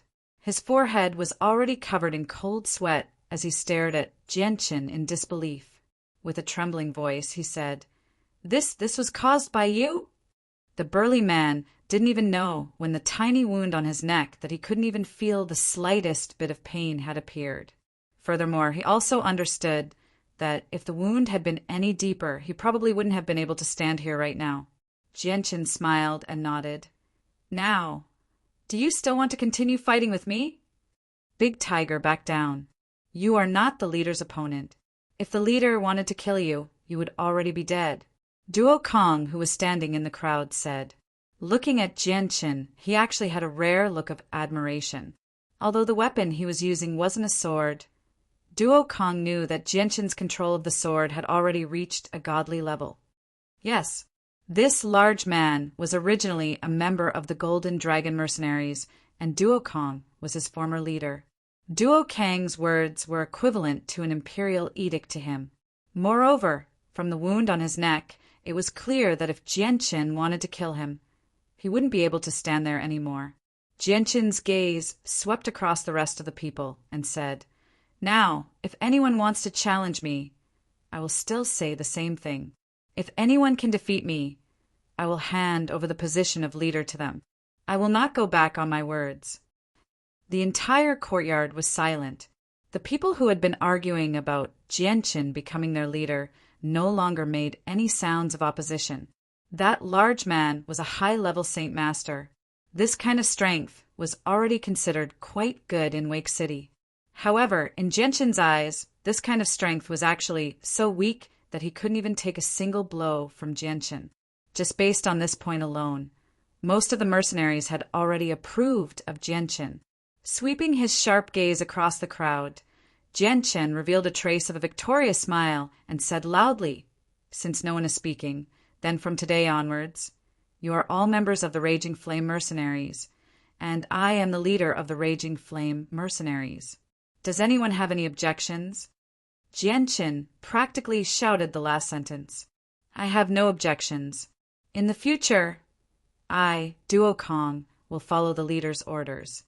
Duo Kong of the Golden Dragon Mercenaries was the first to speak. "I have no objections either.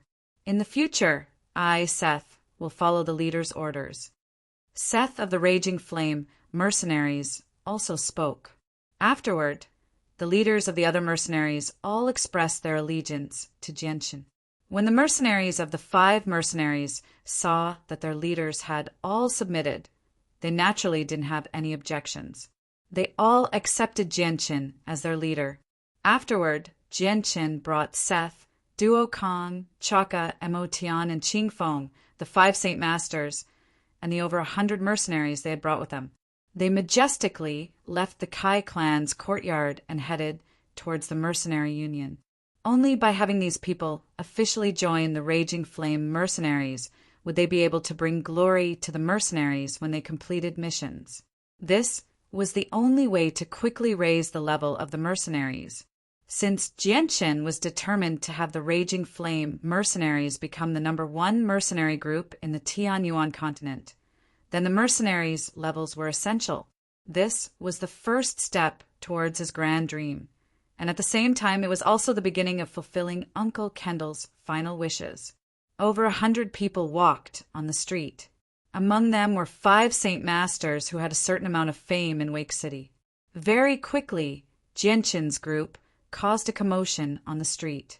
All the passers-by stopped to look at Jianchen's group. When they recognized Duo Kong and the other 4 Saint Masters, they all revealed looks of surprise and excitement. They all began to whisper to each other. Duo Kong and the other 4 Saint Masters were absolute experts in Wake City. Moreover, each of them led a mercenary group of over 100 people. In Wake City, they could be considered quite powerful. Normally, they wouldn't be seen in public, but now that the 5 of them were walking together, they naturally became the focus of everyone's attention. As for Jianchen, who was walking in front of Duo Kong and the other 4, he also became the focus of everyone's attention. Everyone was secretly guessing at Jianchen's identity. However, what they didn't know was that Duo Kong and the others had already disbanded their original mercenary group. The procedures didn't take long. When Jianqin and the other four left the mercenary union, their identities had completely changed. They had gone from being the leaders of a mercenary group to being ordinary members of a C-rank mercenary group. At the same time, the Raging Flame mercenary group had developed into a medium-sized mercenary group with over 160 people. Apart from Jianqin, there were also 7 Saint Masters and 60 Saint Masters in the group. Although they didn't have a lot of people, they had already become the #1 power in Wake City. Perhaps only the city, Lord's Mansion, which had at least 200,000 city guards, could completely suppress the Raging Flame mercenary group. At the same time, the news of Seth's group of 5 joining an unknown mercenary group spread like wildfire from the mercenary union. Very quickly, this news shook the entire Wake City, and the blazing mercenary group, a name that no one had ever heard of before, spread like wildfire throughout Wake City. Jianqin's group didn't care about how big of a commotion this news would cause in Wake City. After all, this was already within their expectations. After finishing the procedures, Jianqin's group didn't stay outside for too long and immediately returned to the Kai clan's courtyard. In the spacious courtyard, over 100 people were quietly sitting on the ground. After Jianqin casually explained a few things, he took out a spatial belt and tossed it to Kyle. "There are some monster cores in here. Distribute them to everyone. Cancel all activities for the next few days and focus on increasing your strength. Make sure you're in peak condition in order to deal with the incoming wave of magical beasts." Kyle took the spatial belt from Jianqin's hands and ordered a servant to distribute it to everyone. Jianqin then took out 7 Class 4 monster cores, each the size of a child's fist, and threw them at the Great Saint Masters. He said, "You guys should quickly increase your strength in the next 2 days.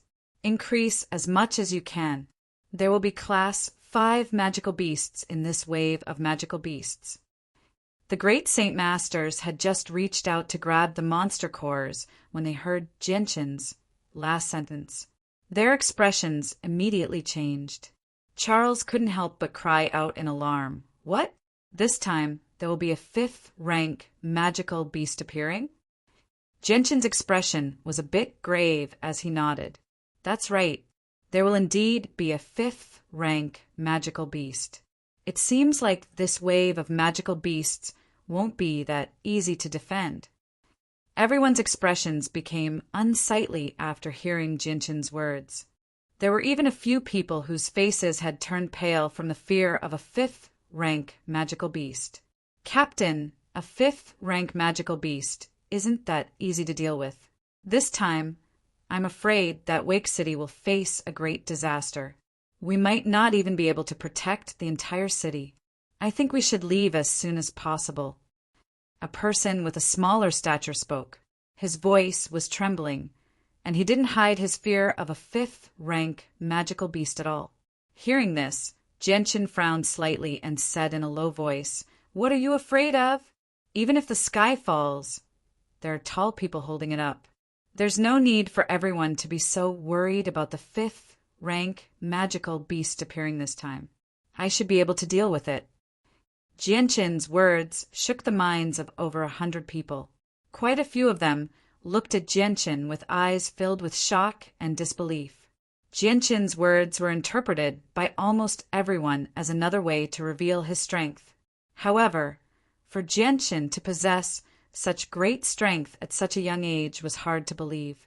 At this moment, a strange thought appeared in everyone's minds at the same time. Could it be that he started cultivating in his mother's womb? After being shocked for a while, the people of the Flame Mercenaries all revealed excited expressions. Even on the Tianyuan continent, an Earth Saint Master could be considered an expert. Their captain was actually an Earth Saint Master. The new members of the Flame Mercenaries were almost certain that it would be difficult for their mercenary group to not soar in the future. The Great Saint Masters also revealed expressions of relief. No wonder Jianqin was able to fight 9 Great Saint Masters alone and not lose. Instead, he was able to easily kill 2 of them. His strength had already reached the level of an Earth Saint Master. Chapter 234. Afterwards, Jianqin settled down in a small, elegant courtyard that Kyle had specially arranged for him. In a spacious and quiet room, Jianqin sat in front of a table in front of the window. On the table, there were 3 spatial belts. Of these 4 spatial belts, one belonged to the Zhou clan's patriarch, Zhou Batong. The other 2 belonged to Tianxiong Lai and Tianxiong Daoyan of the Tianxiong clan. When Jianqin had left the Tianxiong clan, he had taken the spatial belts of the Tianxiong brothers. Back when he had destroyed the Zhou clan, he had to face the even stronger Tianxiong clan the next day, so he had been focused on recovering the saint force he had lost during the day. He hadn't had the time to check the things in his spatial belt until now. Only now did he have the time to check what was in Zhou Budong's spatial belt. Jianqin reached out and picked up Zhou Budong's spatial belt and immediately began to check the contents. Inside Zhou Budong's spatial belt, a small mountain of Class 1 and Class 2 monster cores had been piled up. The total quantity was estimated to be around 200. Beside it, there was also a small pile of Class 3 monster cores. However, compared to the Class 1 and Class 2 monster cores, there were far fewer Class 3 monster cores. There were only 20 Class 4 monster cores and a pitiful 2 Class 4 monster cores. In addition, Zhou Budong's spatial belt also had 4 piles of coins. Copper coins, silver coins, gold coins, and amethyst coins were neatly stacked into 4 small square piles. According to Jianqin's estimate, if he were to add up all of these coins together, there would be around 10,000 amethyst coins. These coins were probably prepared to support the Zhou clan's daily expenses. In addition to these, there was also a pile of miscellaneous items in the corner of the spatial belt. It was nothing more than some clothes. Afterwards, Tianxiong Lai and Tianxiong Daoyun's spatial belts were also rummaged through. Tianxiong Lai's spatial belt also contained quite a few monster cores. There were over 200 Class 1 and Class 2 monster cores, 40 Class 3 monster cores, and 5 Class 4 monster cores. In addition, there were over 2,000 purple crystal coins and an unknown amount of purple crystal coins. On the other hand, Tianxiong Daoyun's spatial belt was rather shabby. Other than a purple gold card and several hundred purple crystal coins, there were only 12 Class 3 monster cores and 1 Class 4 monster core. After checking the 3 spatial belts, Jianqin couldn't help but reveal a happy smile on his face. There were more than 10,000 purple crystal coins in the 3 spatial belts. Moreover, there were more than 400 rank 1 and rank 2 monster cores, and more than 60 rank 3 monster cores. This was not a small amount of income. Moreover, the most important thing was the purple gold card that contained an unknown amount of money. Following that, Jianqin took out a ring from his spatial belt. This ring was silver white in color and had a simple pattern engraved on it. It was a little small and seemed to be more suitable for a woman to wear. Jianqin roughly sized up the spatial ring and immediately went to check the things inside.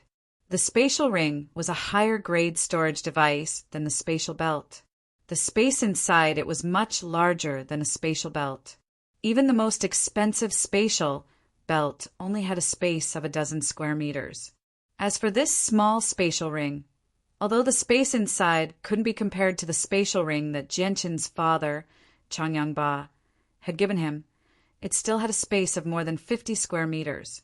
Within the large space of the space ring, there were some expensive ceramics. In the center of the space there was a bookcase, and 3 books were neatly placed on top of it. Beside him, a purple gold card that was emitting a faint purple light was lying there quietly. Jianqin's gaze was immediately attracted to the 3 books on the bookcase. Without any hesitation, he immediately took out the 3 books. Rare Treasures Record. When his gaze fell on the first book, 3 large words appeared in front of Jianqin's eyes. Jianqin's eyes also lit up. Forcefully suppressing the urge to flip through the book, Jianchen immediately took the first book away, revealing the second book's title, Mortal Battle Technique, Wind Control. When he saw these words, Jianchen's pupils suddenly shrank, and his heart began to beat uncontrollably. Battle technique. This is actually a battle technique. Jianchen's voice was filled with shock. He never would have thought that Zhou Batong would actually have a battle technique on him. Battle techniques in the Tianyuan continent were absolutely precious items. Its value was far above that of cultivation techniques. Even the lowest level battle technique was worth a city. Jianchen's gaze repeatedly swept across the words on the book and finally sighed helplessly. With some disappointment, he muttered, "But it's a pity this is only a mortal battle technique." Battle techniques were divided into 4 levels. The highest level was Saint rank, followed by Heaven rank, Earth rank, and Mortal rank, of which each level was further divided into 3 levels. As for Mortal rank, it was the lowest level battle technique. Slowly moving away from the book, Jianchen's gaze landed on the last book. The 2 words Wind Spirit were written on the cover of the last book. It was a cultivation technique suitable for wind-attributed Saint Force, and was also a mortal rank cultivation technique. Shaking his head in disappointment, Jianchen placed the Mortal Battle Technique, Wind Control, and Wind Spirit books back on the bookshelf. These things were all things that others could only dream of, but to him they were completely useless. Back in Kargath Academy, he had even read Heaven rank cultivation techniques. These mortal rank cultivation techniques did not interest him in the slightest. Jianchen gently placed the wondrous treasure's record on the table and began to read it slowly. In the blink of an eye, 2 days passed. During these 2 days, Jianchen and the rest of the Flame mercenaries stayed in the Kai clan and cultivated in peace. The news of the Class 5 magical beast had given the Flame mercenaries a lot of pressure. Everyone was doing their best to increase their strength in order to ensure that they could safely survive the magical beast wave. During these 2 days, a few strange people suddenly appeared around the Kai clan's courtyard. The appearance of the Flame mercenaries had attracted the attention of all the large and small powers in Wake City. This was because 5 great Saint Masters had joined a mercenary group at the same time. In Wake City, this matter had shaken the entire city, especially since these 5 great Saint Masters were famous in Wake City. Therefore, the Kai clan had become the focus of all the large and small powers in Wake City. The destruction of the Zhou clan and the Tianxiong clan was also suppressed by the upcoming wave of magical beasts. Apart from a few powers in Wake City, very few people were paying attention to this matter. Chapter 235. In the pitch-black night sky within the city lord's mansion, a huge flying magical beast slowly descended from the sky with a strong wind pressure. Then, under the bright lights of the city lord's mansion, one could roughly make out the shape of this flying magical beast. Its body was like an eagle, with pitch-black feathers all over its body. When it spread its wings, it was more than 20 meters long, and on its back, 2 figures stood proudly like pillars supporting the heavens. They let the whistling wind blow against them, and their clothes fluttered in the wind. And in the courtyard of the city lord's mansion, with Yun Li as the leader, a large group of people were quietly waiting. Their faces were serious, but their eyes were filled with a rare trace of excitement and anticipation. Just as the flying magical beast landed, Yun Li and the others immediately stepped forward and bowed to the 2 figures standing on the back of the flying magical beast. They shouted in unison, "Greetings, Lord Envoy!" Ah, dong dong dong dong. Early in the morning, in a small, elegant courtyard of the Kai family, a light knocking sound broke the quiet atmosphere of the courtyard. Jianchen, who was sitting cross-legged on the bed, slowly opened his eyes. He glanced at the door and said, "Kyle, come in." As soon as his voice fell, the door was gently opened. Dressed in a luxurious robe, the head of the Kai family slowly walked in. He met Jianchen's calm gaze and said softly, "Commander, The city guard commander Yin Li came early in the morning. He said he wanted to see you. He is now waiting in the main hall. Hearing this, Genshin thought for a while and asked, "What did he want?" "I don't know, but from the looks of it, he seems to be in a hurry." Kyle said, "Very well, take me to see him." Finished speaking, Genshin casually threw away the 2 Class 3 monster cores in his hands. Then he got up and walked towards the door. Under the lead of Kyle, Genshin came to the main hall of the Kai family. As soon as he entered, Genshin saw the armored commander Yin Li sitting at the side. He was chatting with a middle-aged man. Beside the middle-aged man, there was a girl who looked to be about 20 years old. She had a pure look on her face. During the 2 days he stayed in the Kai family, Genshin got to know some of the important members of the Kai family. The middle-aged man was Kyle's son called Karak. He was already 40 years old this year. The girl sitting beside him was Kyle's granddaughter, called Katie. Genshin's arrival made Commander Dolly give up on his conversation with Karak. He stood up and greeted him with a face full of smiles. "Commander! Commander!" Seeing Genshin, Kyle's son Karak and granddaughter Katie immediately stood up from their chairs and greeted him at the same time. Now that the head of the Kai family had joined the Flame Mercenaries under Kyle's request, their son and granddaughter also called Genshin Commander. Although Karak and Katie had a lot of opinions about this matter at the beginning, they didn't know what Kyle said to them to finally make them accept this matter. Genshin nodded slightly at the 2 of them as a greeting. He then looked at Commander Dolly and said, "Commander Dolly, may I know why you're looking for me so early in the morning?" Commander Dolly arrived in front of Genshin and said, "Little brother Genshin, the Lord Emissary wants to see you. Do you think you can make a trip to the city, Lord's mansion?" The Lord Emissary? Genshin frowned slightly. He still did not understand what the Lord Emissary meant.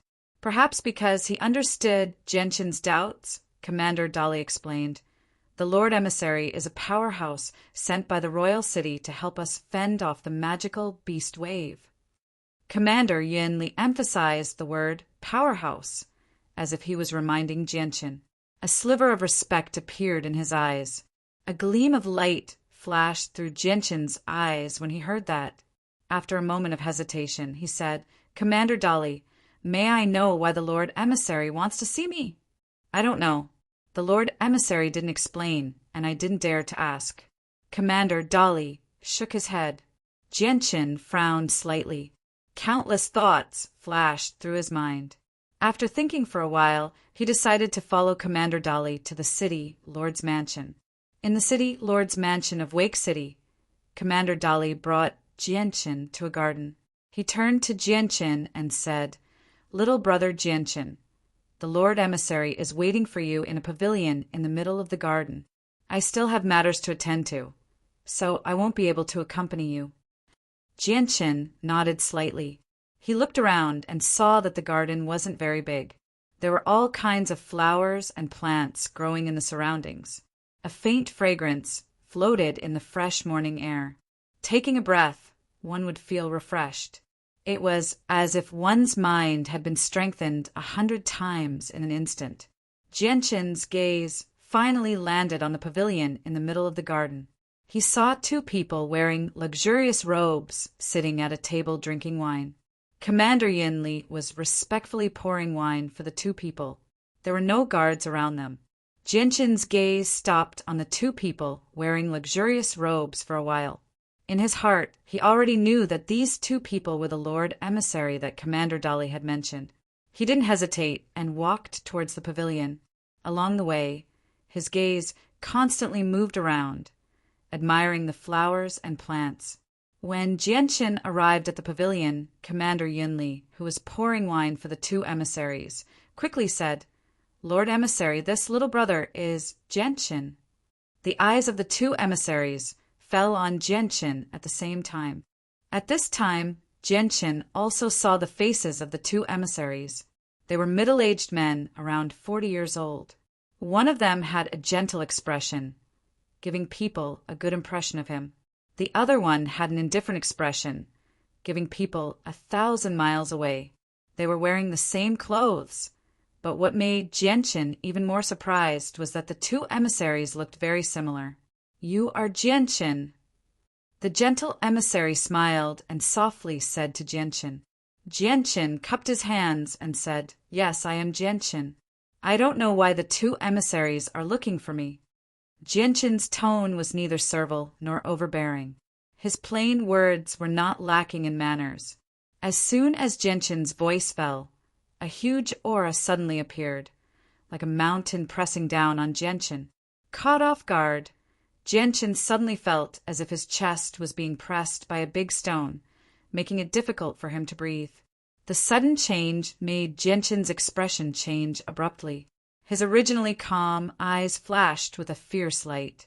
His gaze was somewhat cold as he looked at the gentle emissary who was smiling at him.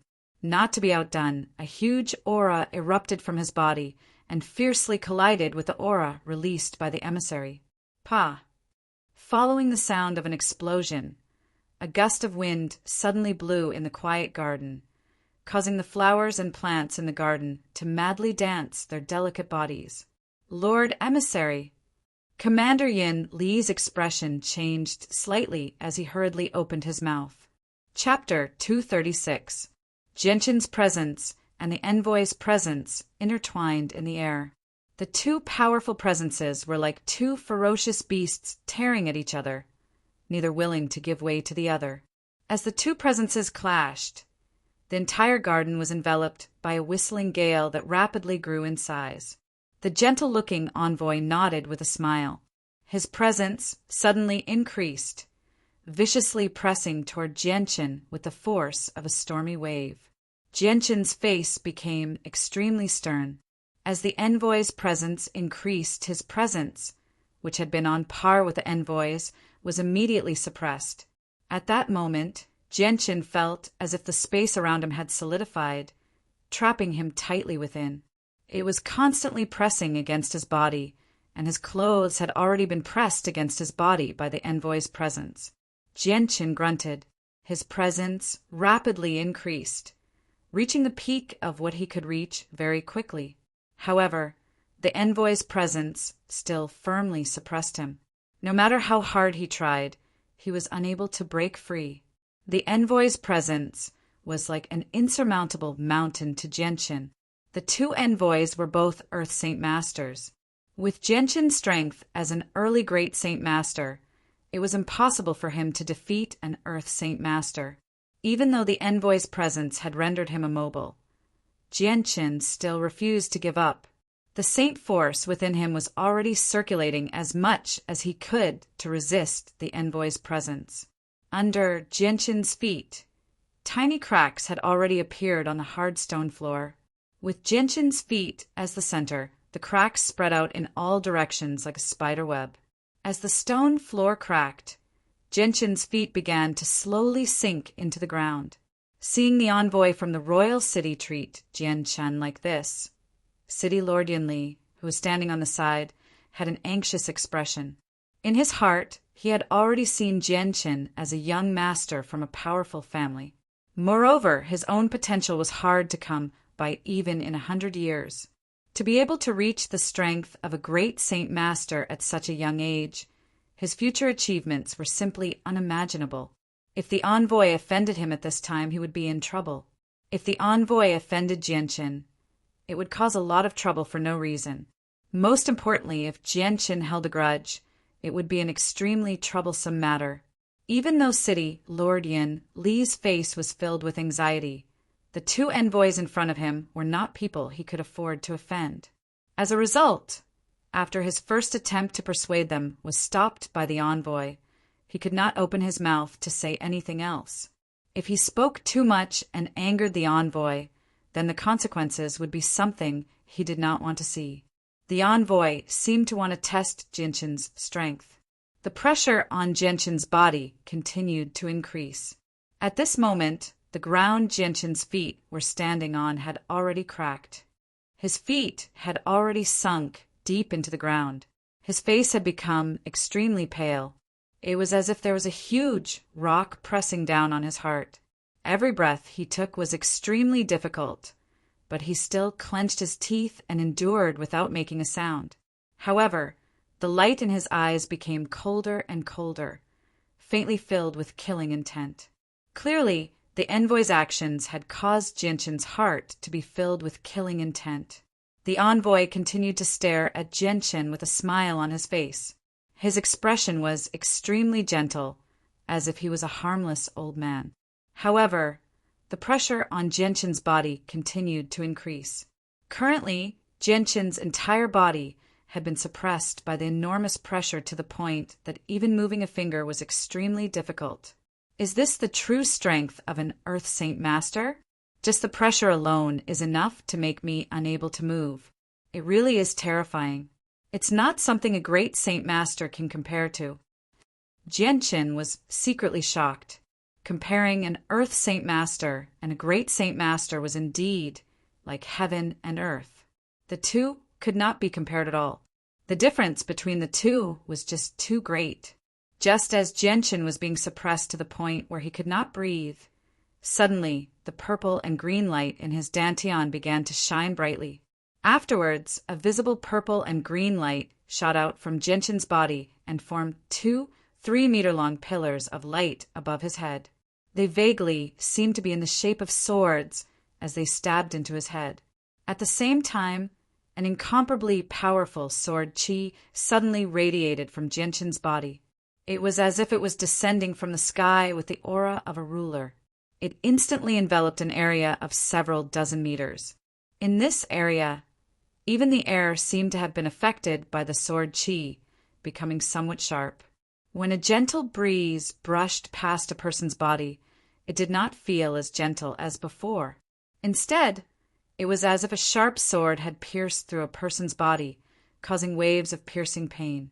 As soon as this incomparably powerful sword chi appeared, the flowers and plants in the garden began to sway in all directions.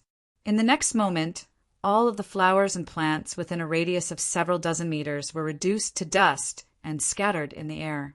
Not a single one of them remained intact.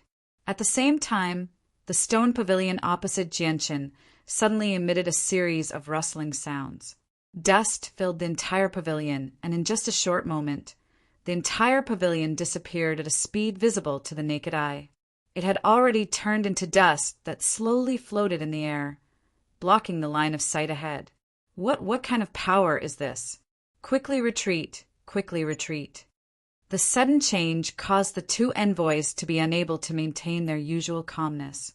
Their faces were filled with shock as they quickly retreated from the pavilion. In the blink of an eye, they were far away from the range of the sword chi. City Lord Yin Li's reaction was not slow either. He immediately used his fastest speed to escape, and the originally worried expression on his face was completely replaced by horror. Just as the two envoys retreated, the 2 sword-shaped purple and green light pillars above Genshin's head also disappeared. In an instant, they disappeared into his body. When the purple and green light pillars disappeared, the strong sword chi that had shrouded the surrounding area also disappeared, leaving behind only a messy garden. The 2 envoys and city, Lord Yin Li, stood 100 meters away, staring at Genshin in horror. Their faces were filled with disbelief. However, compared to before, at this moment, they were in a sorry state.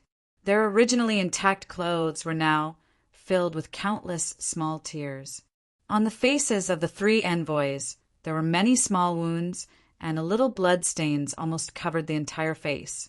Even the hair that was still intact was scattered, and a lot of broken hair was slowly floating down from the sky. Through the tattered clothes, one could vaguely see a lot of blood slowly flowing out of their bodies. What kind of power is this? It is so terrifying. The gentle-looking envoy said in a trembling voice. There was a trace of fear in his eyes. Chapter 237. Seeing the 2 messy figures 100 meters away, Genshin's anger finally dissipated a little. Although he was extremely displeased by the actions of the 2 emissaries, the consequences they had to endure were much more severe. Not only were they injured, their dignity as Earth Saint Masters had been greatly affected as well. Jianchen looked around. When he saw the mess in the surroundings and the pavilion that had been reduced to dust, he could not help but gasp inside. The sword spirits were just far too powerful. The incomparably powerful sword chi from before had caused his heart to tremble. He was filled with fear. Just the sword chi alone had caused such great destruction in the surrounding air.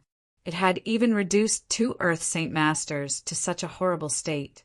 Even the weakened sword spirits possessed such great power. Jianchen was unable to imagine just how terrifying their strength would be when they were at their peak condition. What kind of power is this? It's actually so terrifying. Commander Yun Li murmured with a pale face. His forehead was covered with beads of sweat. His situation was exactly the same as the 2 messengers. Not only were his clothes torn apart, every inch of his body was covered with wounds. These wounds were as small as pores. If it wasn't for the blood flowing out of their bodies, they probably wouldn't have noticed these wounds. Jianchen looked at Yun Li and the 2 envoys who were completely scared out of their wits. He couldn't help but feel a little bit of schadenfreude in his heart. He smiled and said, "Yun Li, envoy, are you all right?" While speaking, Jianchen walked towards the 3 of them. "Little brother Jianchen, you don't come over." Seeing Jianchen walking over, Yun Li's expression changed drastically. He immediately cried out in alarm and began to retreat quickly. What had just happened had already scared Yun Li out of his wits. That formless sword chi was just far too terrifying. If he had reacted just a little slower, he suspected that he would have been reduced to dust like the pavilion. The 2 messengers also quickly retreated a few steps as Jianchen moved forward. Their gazes towards Jianchen were also filled with fear. At that moment, they were much clearer than Yun Li. They deeply understood that the powerful saint force they were so proud of was completely useless in front of such a powerful force. Seeing the sword spirits frighten the 2 Earth Saint Masters to such an extent, a sense of pride and joy welled up from the bottom of Jianchen's heart. He said, "Lord Yun Li, please forgive the 2 envoys.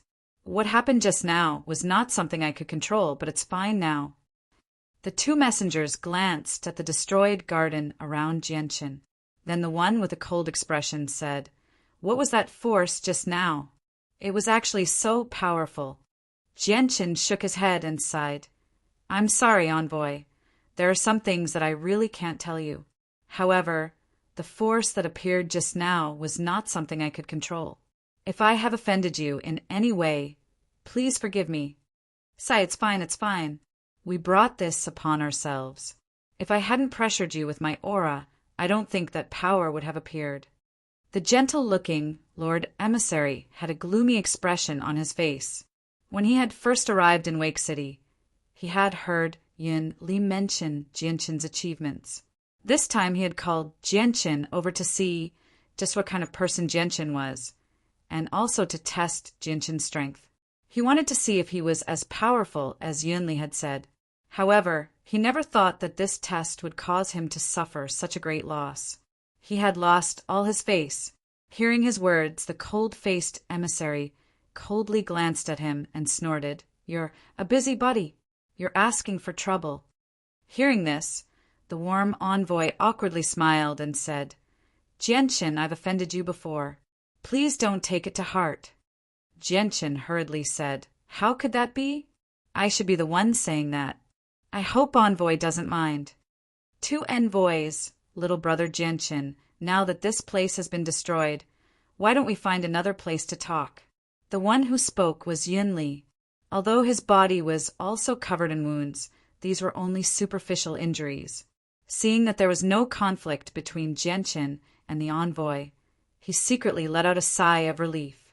Soon after, Jianchen and the 2 envoys were led by Yun Li to an elegant hall. As the 3 of them walked in tattered clothes, they attracted the strange gazes of the patrolling soldiers, but no one dared to say anything. After that, Jianchen and the 2 envoys chatted in the quiet hall.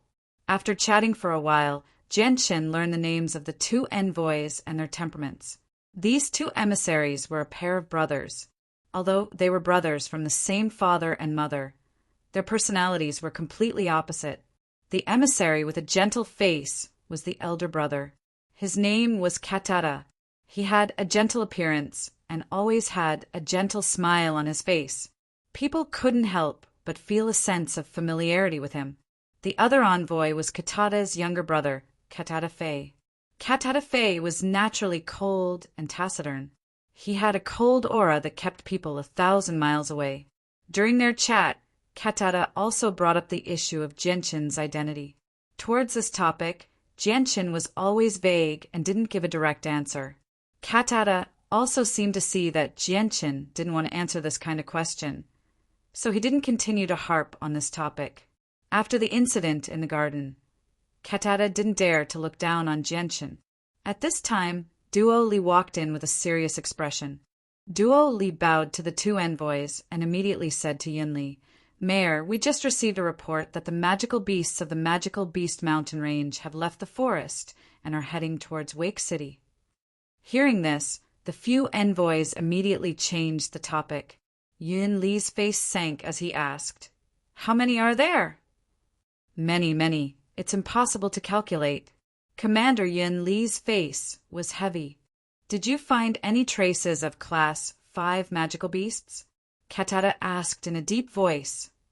Reporting to the envoys, our scouts didn't dare to go deep into the magical Beast Mountain Range.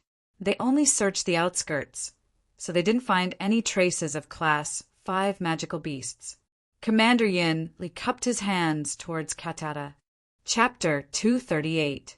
The news of the magical beast horde attacking the city quickly spread throughout the entire Wake City.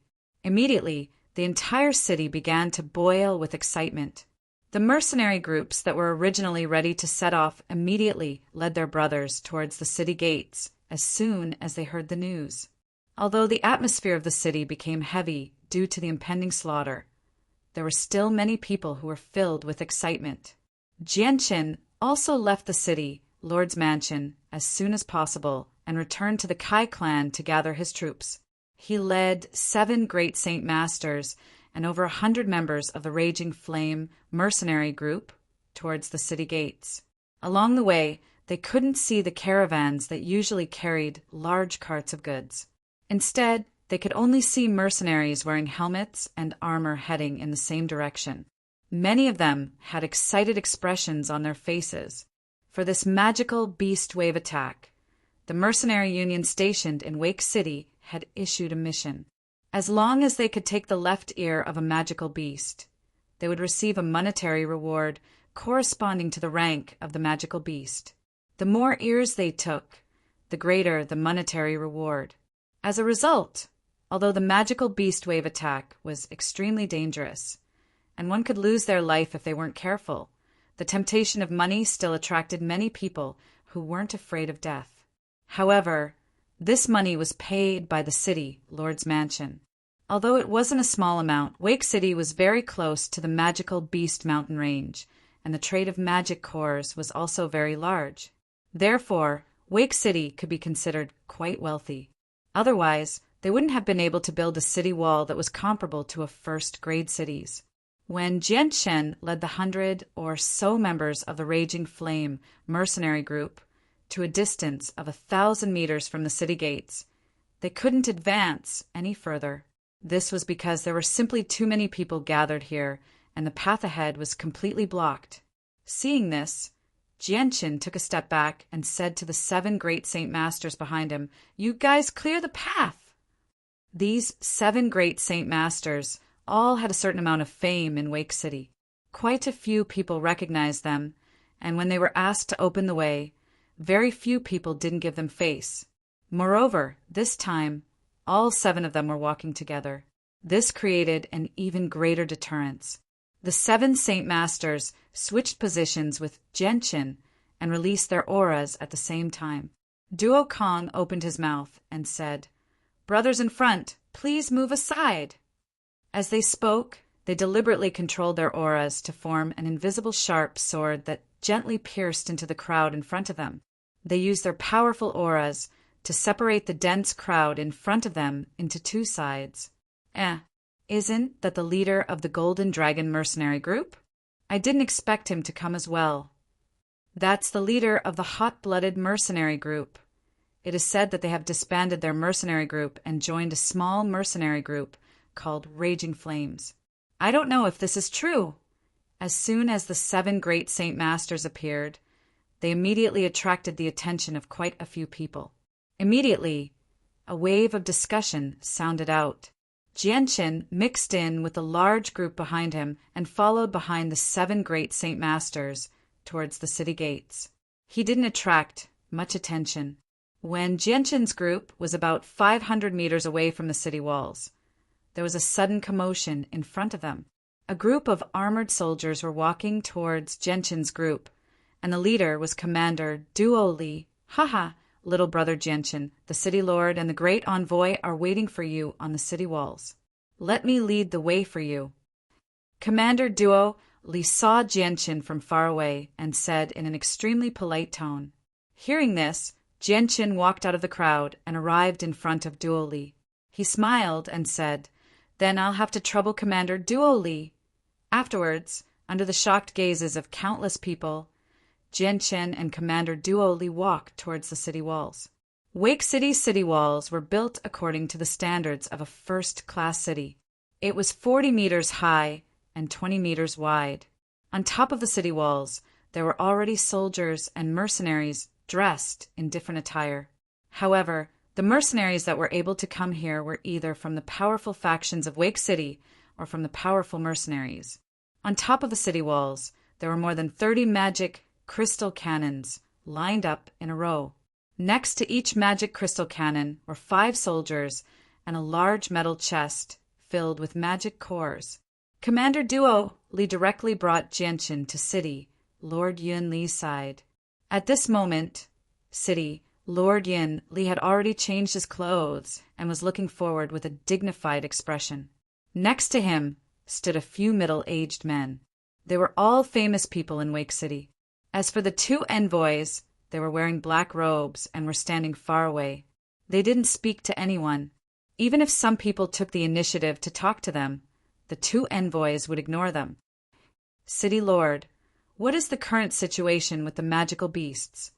Jianchen came to City Lord Yun Li's side and asked in a soft voice. City Lord Yun Li's eyes were fixed on the front. With a heavy expression, he said, "The situation is very bad.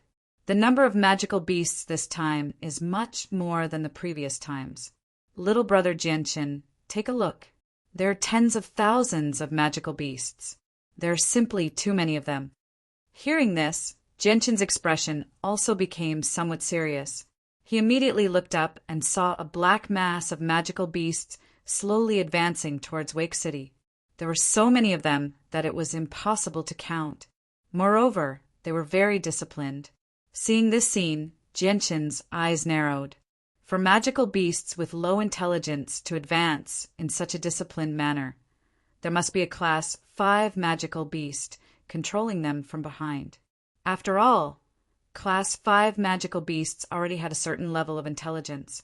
Although they were far from comparable to humans, they were still able to control magical beasts to advance in this manner.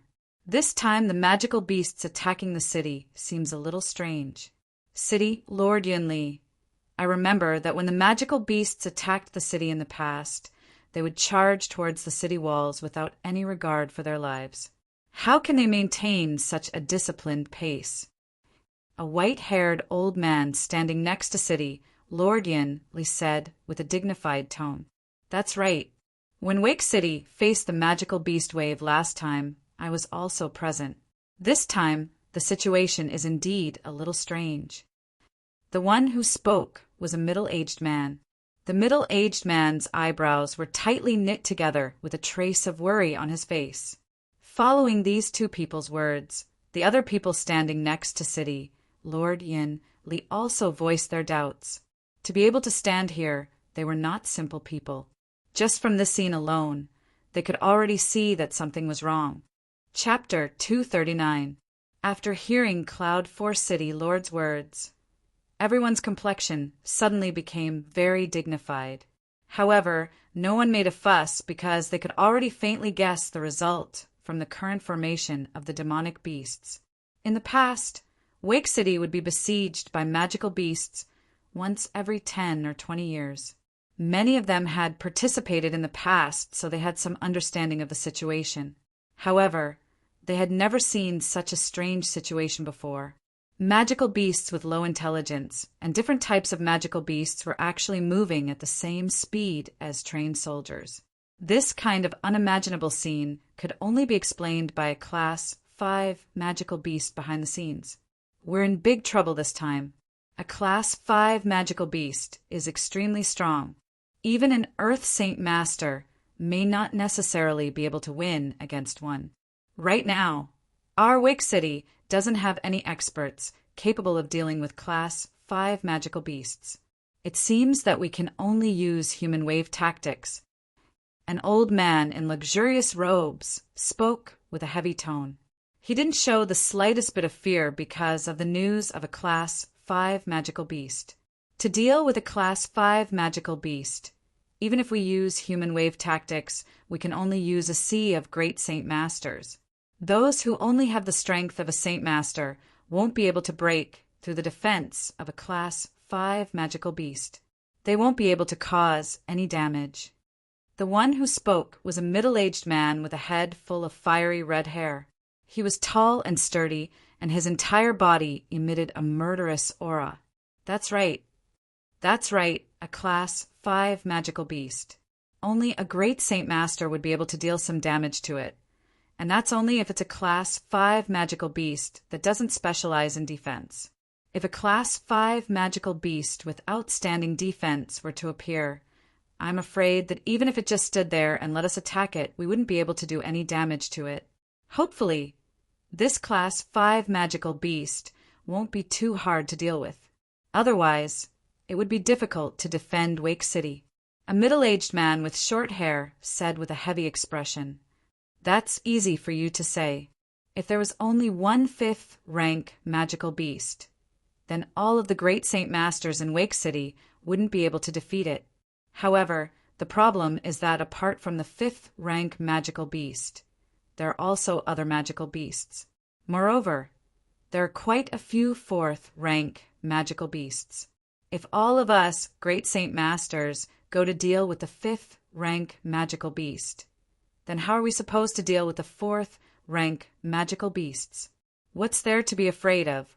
Our Wake City already has over 100,000 mercenaries and 200,000 city guards. Although they aren't a match for the magic beasts in a one-on-one battle, we have the advantage of numbers. I don't believe that we won't be able to fend off the magic beasts with 200,000 people. Furthermore, we have such a strong defensive wall and magic crystal cannons." Hearing the quarreling voices of the people around him, Yunli opened his mouth and said, "Everyone, there is no need to panic. Although the appearance of the 5th rank magical beasts puts a lot of pressure on us, there are naturally people who can deal with them.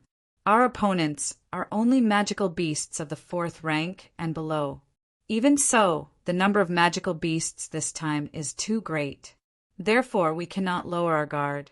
After all, we humans are absolutely no match for magical beasts of the same level, unless we have a battle skill." Yun Li's words caused everyone to be shocked. Immediately someone asked, "Mayor, what did you say? There are people who can deal with the 5th rank magical beasts? Don't tell me that there are Earth Saint Masters in Wake City?" Hearing this, Yun Li's serious expression finally melted a little. A faint smile appeared on his face as he said, "That's right. Therefore, there is no need for everyone to worry about the 5th rank magical beasts. Our mission is only to deal with the 4th rank magical beasts and below. Mayor, may I ask where this senior is? Please bring us to pay him a visit." Immediately, someone suggested. Yun Li shook his head slightly. With a trace of apology, he said, "My apologies, everyone. The great envoy has ordered that we cannot reveal their identities. If this makes the great envoy unhappy, then the consequences are not something I can bear." Hearing this, everyone sighed in their hearts. Earth Saint Masters were extremely rare in Wake City. Even on the Tianyuan continent, they could be considered experts. For such a person, every single one of them wanted to pay him a visit and see if they could form a relationship with him. If they could become friends with such an expert, then it would be of great help to them. But since Yin Li had already said so much, everyone gave up on the idea of having him introduce them. However, their minds were constantly replaying the words the great envoy and them. Countless thoughts flashed through their minds. Standing to the side, Jianqin did not attract too much attention. He glanced at the two Earth Saint Masters who had already changed into black robes 100 meters away. Subconsciously, he thought back to their miserable state in the garden. He could not help but reveal a faint smile on his face. Who would have thought that the two Earth Saint Masters sent by Wang City to kill the 5th-rank magical beasts would end up in such a miserable state? Just as Jianqin was looking at the two Earth Saint Masters, Katara seemed to have sensed Jianqin's gaze. Turning his head slightly, he discovered Jianqin. A warm smile immediately appeared on his face as he said, "Little brother Jianqin, come and chat with me." Although they were separated by 100 meters and the city walls were in an uproar, Katara's voice seemed to have boundless magic. It was so clear that it was as if he was speaking right next to Yin Li's ear. Katara's voice immediately attracted the attention of the people standing around Yin Li City Lord. Almost at the same time, everyone's eyes converged on Katara and the black-robed man. However, with their strength, how could they see through Katara and the black-robed man's strength? Everyone's eyes lingered on Katara and the black-robed man for a while. Then they lost interest and shifted their gazes. Jianqin, obviously, could not refuse an invitation from an Earth Saint Master like Katara. After bidding farewell to Yunli, he began to walk towards Katara. "Jianqin, Jianqin." Seeing Jianqin walk past him, the white-haired old man's eyebrows furrowed tightly. He constantly muttered Jianqin's name under his breath. Gradually, a look of surprise appeared in his deep eyes. Noticing the white-haired old man's strange behavior, an azure-robed old man came up to him and whispered, "Old man Hugh, what's wrong?" The white-haired old man stared at Jianqin's departing figure. After Jianqin had walked far away, he whispered, "This Jianqin's name is so familiar. I wonder if he's the Jianqin who recently destroyed the Zhou clan and Tianqiong clan." Chapter 240. Although the two of them spoke softly, the people standing here were all people with extraordinary strength. Naturally, every word was heard by them. "What, that brat standing next to me just now was Jianqin? He looks too young. I can't believe that such a young person would have such strength." A large man sighed in amazement. "Yeah, he's really too young. His future achievements will definitely be extraordinary." Regarding the events that had happened in Wake City in the past 2 days, almost everyone knew about Jianqin's name.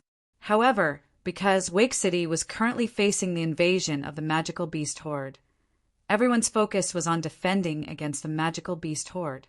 Compared to the life and death of Wake City, the matter of the Tianqiong clan and the Zhou clan's destruction was not worth mentioning. Therefore, this storm was quickly calmed down. As for the name Jianqin, if it wasn't deliberately mentioned, very few people would think of him. That's not necessarily true. A large man disdainfully pursed his lips and said, "That's just a rumor. We didn't see it with our own eyes. I think the rumor is most likely false or exaggerated. Look at how old he is, at most 20 years old. How could he have cultivated to the great Saint Master level at such a young age? Could it be that he started cultivating in his mother's womb? Maybe he didn't destroy the Zhou clan and the Tianqiong clan by himself, but instead had the help of powerful companions." After listening to the big man's words, a few people nodded slightly. The big man's words weren't unreasonable. After all, rumors were just rumors. They had experienced too many ups and downs along the way, and they had heard a lot of rumors. However, although a small part of them were true, Most of them were too far from the truth and were exaggerated. Hearing the guesses of the people around him about Jianqin, City Lord Yin Li's face revealed a faint smile. Feeling the slight pain all over his body, he sighed in his heart. Although he wasn't very clear about Jianqin's strength, he still knew a bit. After all, he and the two emissaries had just suffered a great loss in the garden. However, he didn't want to explain this to the people around him. Jianqian walked in front of the two emissaries and lightly smiled. Emissaries, whether or not we can successfully stop the magical beast horde will all depend on the two of you. Hearing this, Katata looked at Jianqin with a smile. That amiable expression on his face gave people a strange feeling, making them have a good impression of him. Jianqin, I'm older than you. I hope you don't mind me calling you little brother Jianqin. Katata said in a gentle tone. Of course I don't mind. He did not lower his guard just because of Katata's amiable expression. According to his experience, if Katata's expression came from the bottom of his heart, then he was definitely someone worth befriending. However, if he was faking it, then he was truly a terrifying person. He needed to be wary of him at all costs. Katata looked at Jianqin and smiled. Little brother Jianqin, although my brother and I are both Earth Saint Masters, the strength of a Class 5 magical beast will definitely exceed your expectations. Even if my brother and I work together, killing a Class 5 magical beast will be an extremely difficult matter. Therefore, I hope that little brother Jianqin can lend us a hand. Jianqin laughed at himself and said, Lord Envoy, you really know how to joke. I am only a great Saint Master. How can I deal with a Class 5 magical beast? What's the difference between that and throwing my life away? Although he said this, Jianqin really did have a desire to fight a Class 5 magical beast. However, he wouldn't be fighting it with his own strength.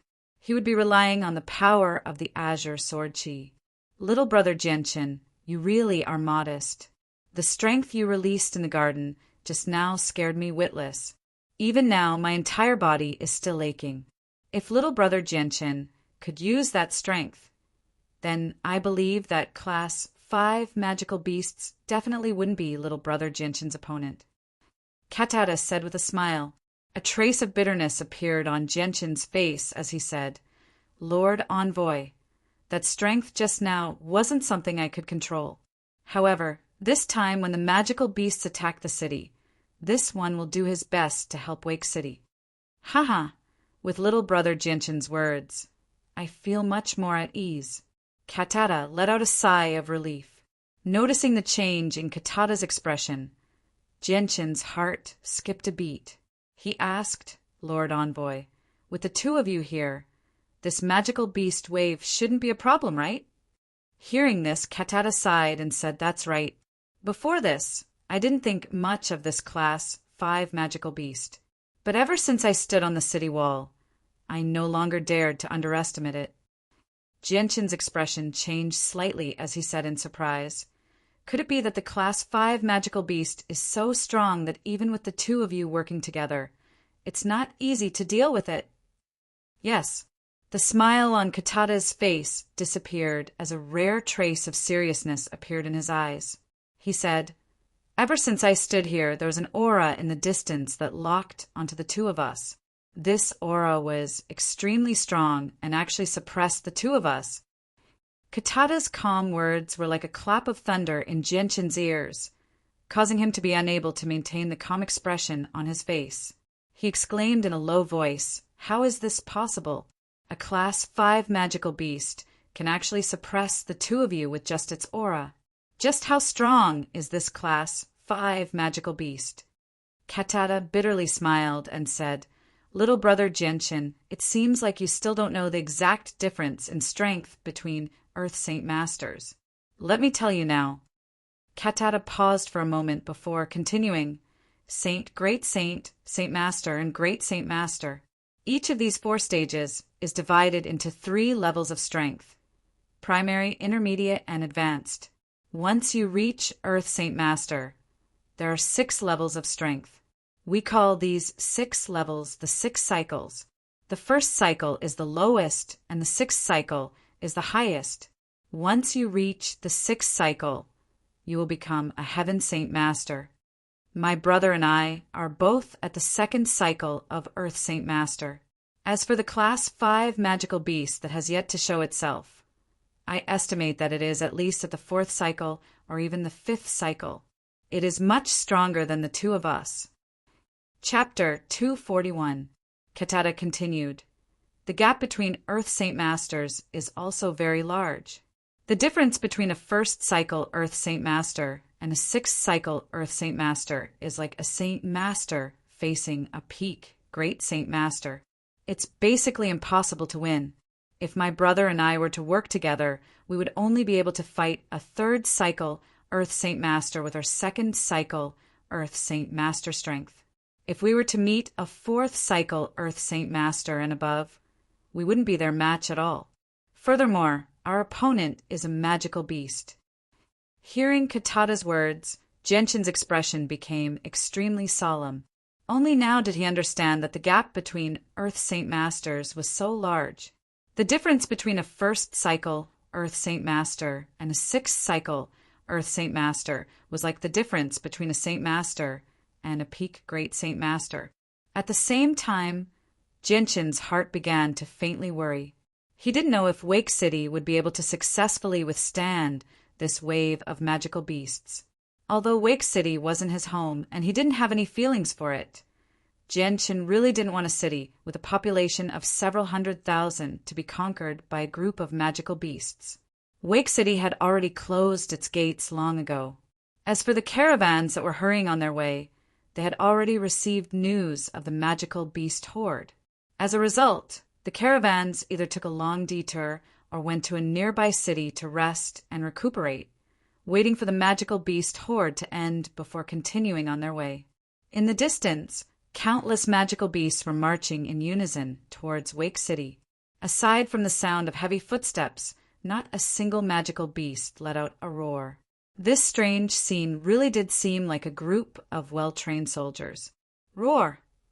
At this moment, a loud roar suddenly rang out from the depths of the magical beast mountain range. The sound was so loud that it seemed to have the power to shatter stone. It reverberated in the air for a long time.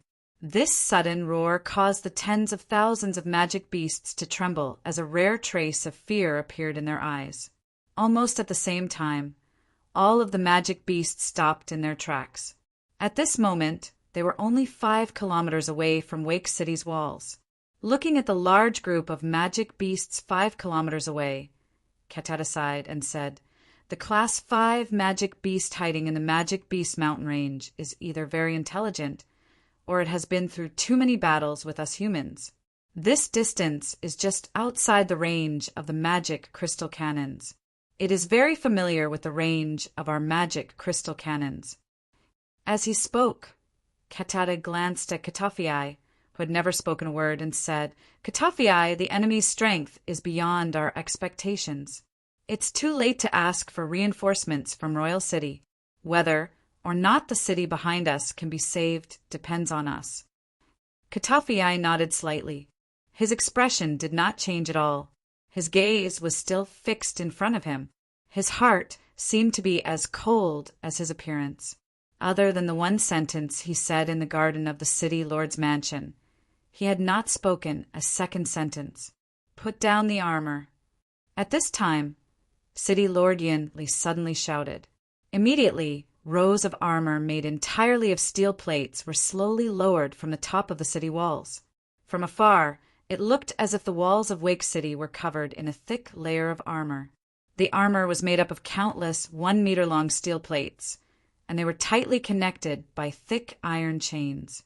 Each steel plate was a foot thick, and with such thickness it could easily withstand the attacks of Class 3 magical beasts. Looking at the huge steel plates hanging from the top of the city walls, Genshin was once again amazed by the sturdiness of Wake City's walls. With so many 1-meter-long and half-a-foot-thick steel plates hanging from the top of the city walls, just the weight alone would be terrifying. Yet Wake City's walls could easily withstand such heavy objects. From this, it could be seen that the rumors of Wake City's walls being as sturdy as a first-grade city were not false. begin charging the intermediate magic crystal cannons. City Lord Yin Li's voice echoed from the top of the city walls. Hearing City Lord Yin Li's words, Katafiai, who was standing beside Jianqin, couldn't help but be surprised. He said, "I never thought that Wake City would have intermediate magic crystal cannons." Haha! As expected of a city located near the magical Beast mountain range. Intermediate magic crystal cannons have a range of 10 kilometers and are much more powerful than elementary magic crystal cannons. They can already attack the magic beasts in front of us. As soon as Yin Li's voice fell, some of the soldiers on the wall began to get busy. The magic crystal cannons were charged with magic cores. Through a special device, the magic crystal cannons would absorb all the energy from the magic cores and then fire it out in one shot. On the Tianyuan continent, magic crystal cannons were divided into 3 grades: elementary, intermediate, and advanced.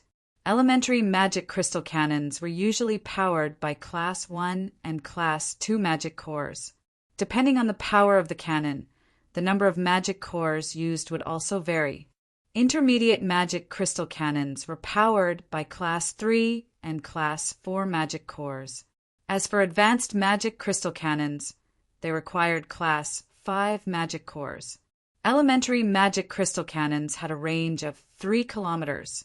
Advanced magic crystal cannons had a range of 8 kilometers, and advanced magic crystal cannons had a range of 20 kilometers. As the most powerful offensive and defensive weapons, the existence of the magic crystal cannons was undoubtedly welcomed by all the large and small countries on the Tianyuan continent. Among them, the elementary and intermediate magic crystal cannons were more common, and all the important cities were equipped with them. On the other hand, high-level magic crystal cannons were extremely rare and were usually only equipped at the border fortresses of every country. Moreover, there were not many of them. After all, using a Class 5 monster core to charge the cannons and firing them in one shot was a requirement that ordinary countries could not afford. As a result, no country dared to use high-level magic crystal cannons unless it was absolutely necessary.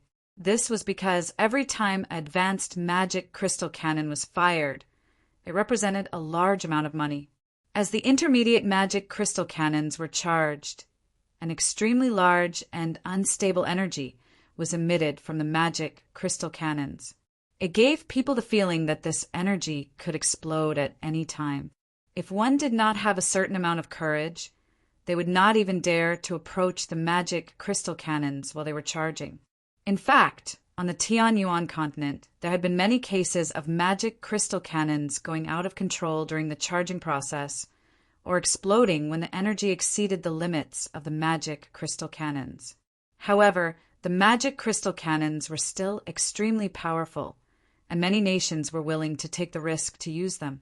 After about 10 breaths of time, the intermediate magic crystal cannons finally finished charging. With a command from Yin Li, the 4 magic crystal cannons on the walls opened fire at the same time. Pung! With a loud sound, 4 balls of energy shot out from the magic crystal cannons. They flew through the air at an extremely fast speed, and in the end they violently slammed into several areas 8 kilometers away where the magic beasts were most concentrated. Boom! With a deafening sound, the area where the magic crystal cannons had hit was suddenly filled with smoke and dust. A strong energy wave exploded, and in an instant, all living things within 30 meters were annihilated. A large number of magic beasts were blasted into the sky and scattered in all directions. The power of the intermediate magic crystal cannons was enough to instantly turn a Class 3 magic beast into a crippled body. Even Class 4 magic beasts would be severely injured under the bombardment of the intermediate magic crystal cannons. If they were hit directly, even Class 4 magic beasts would be blown into a pile of minced meat. Perhaps only Class 5 magic beasts could ignore the power of the intermediate magic crystal cannons. The 4 intermediate magic crystal cannons fired simultaneously, taking away the lives of more than 30 Class 3 magic beasts, and many of them were injured. This sudden turn of events caused the magic beast army to be in an uproar. Every one of them was restless, and from time to time they would let out a low growl from their mouths. Continue charging the intermediate magic crystal cannons. After charging, immediately fire at the high-level magic beasts behind us. Yun Li stood on the wall and commanded loudly, "Roar!" At the same time, a deafening roar came from the depths of the magic beast mountain range. This time, the roar was even louder than before. Even though it was almost 20 kilometers away, when it reached the ears of Jianqin and the rest, it was like a sudden clap of thunder. Following this roar, a group of magic beasts seemed to have received an order. They all let out a roar and charged towards the walls of Wake City. Tens of thousands of magical beasts galloped, creating such a huge commotion that many of the people on the city walls paled. Even standing on the city walls, they could clearly feel the slight tremors coming from the ground. "Prepare the crossbows." Yun Li gave the order with a serious face. Suddenly, at the corners of the city wall, many square holes about a foot long suddenly appeared. The holes were densely packed, and at a glance there were as many as hundreds of them. Immediately after, huge arrows as thick as an adult's fist and flashing with a threatening cold light shot out from the hole. The tip of these arrows was completely made of hard steel, and the body of the arrows was also made of a kind of ironwood that was as hard as steel. Each of these arrows was over 2 meters long and weighed a terrifying 50 kilograms. They could only be fired with a powerful crossbow and could easily pierce through the body of a rank 3 magic beast. Even if a rank 3 magic beast's defense was extremely strong, it would still cause great damage.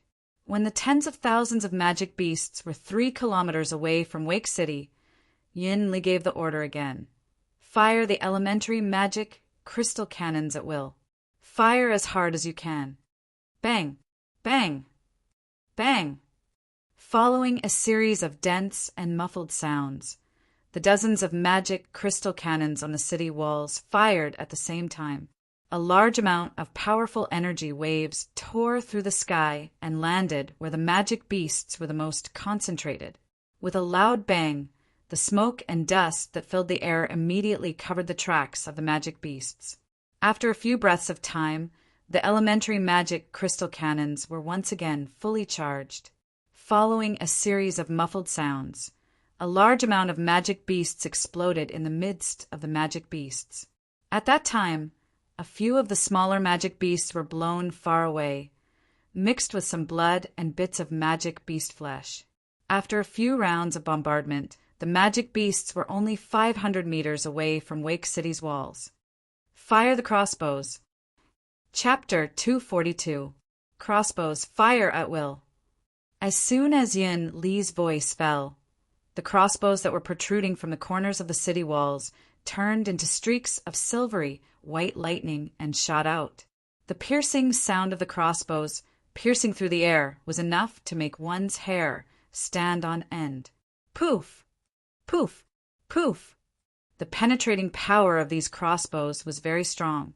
When they got close to the first rank magical beasts that were running at the front, they actually directly passed through their bodies. Leaving a trail of blood behind them, they continued to shoot towards the magical beasts behind them.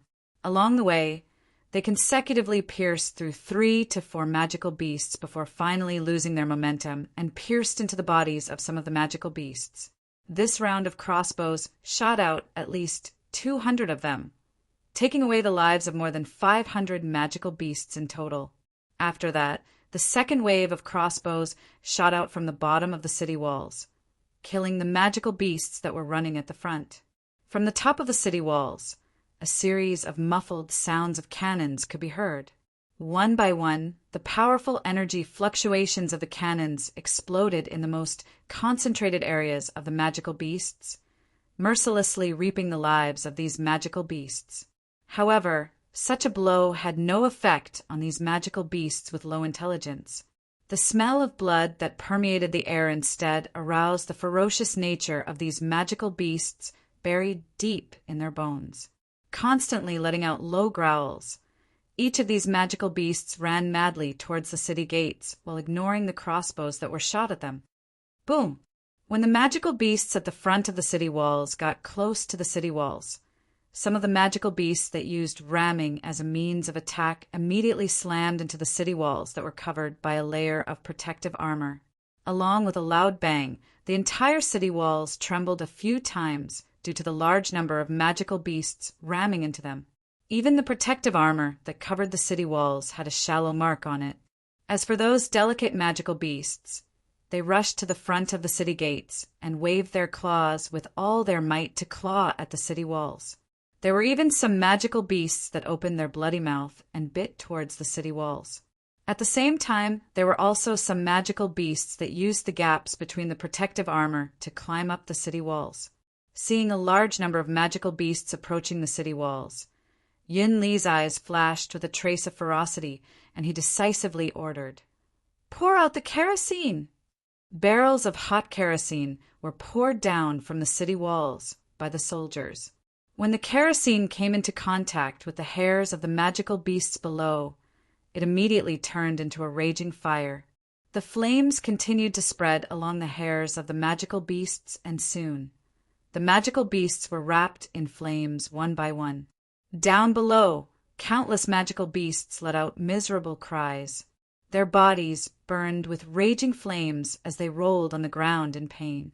These raging flames were enough to cause fatal damage to these hairy magical beasts. There was a lot of kerosene stored on the city walls, and there were even a few large furnaces that were constantly producing kerosene. When barrels of kerosene were poured down from the city walls, the area below the city walls quickly turned into a sea of fire. Countless magical beasts were screaming and rolling in the sea of fire. Following that, a burning smell spread through the air, filling the air with a pungent smell. Wake City did not have a moat around it, so there was no source of water to extinguish the flames. When the magical beasts that were covered in flames madly rushed towards the other magical beasts, many of the surrounding magical beasts were caught in the fire. Their hairs were set on fire, and the flames quickly spread throughout their bodies. Very quickly, they were wrapped in a ball of fire. Below the city walls, the magical beasts immediately became restless. Although they were not intelligent, they knew that if they were caught on fire, even if they did not die, they would be severely injured. Thus, all of the magical beasts simultaneously ran away from their fellow magical beasts that were on fire. The kerosene continued to pour down from the city walls. Although the city walls were still producing kerosene, they could not keep up with the consumption. In less than an hour, the kerosene on the city walls had been used up.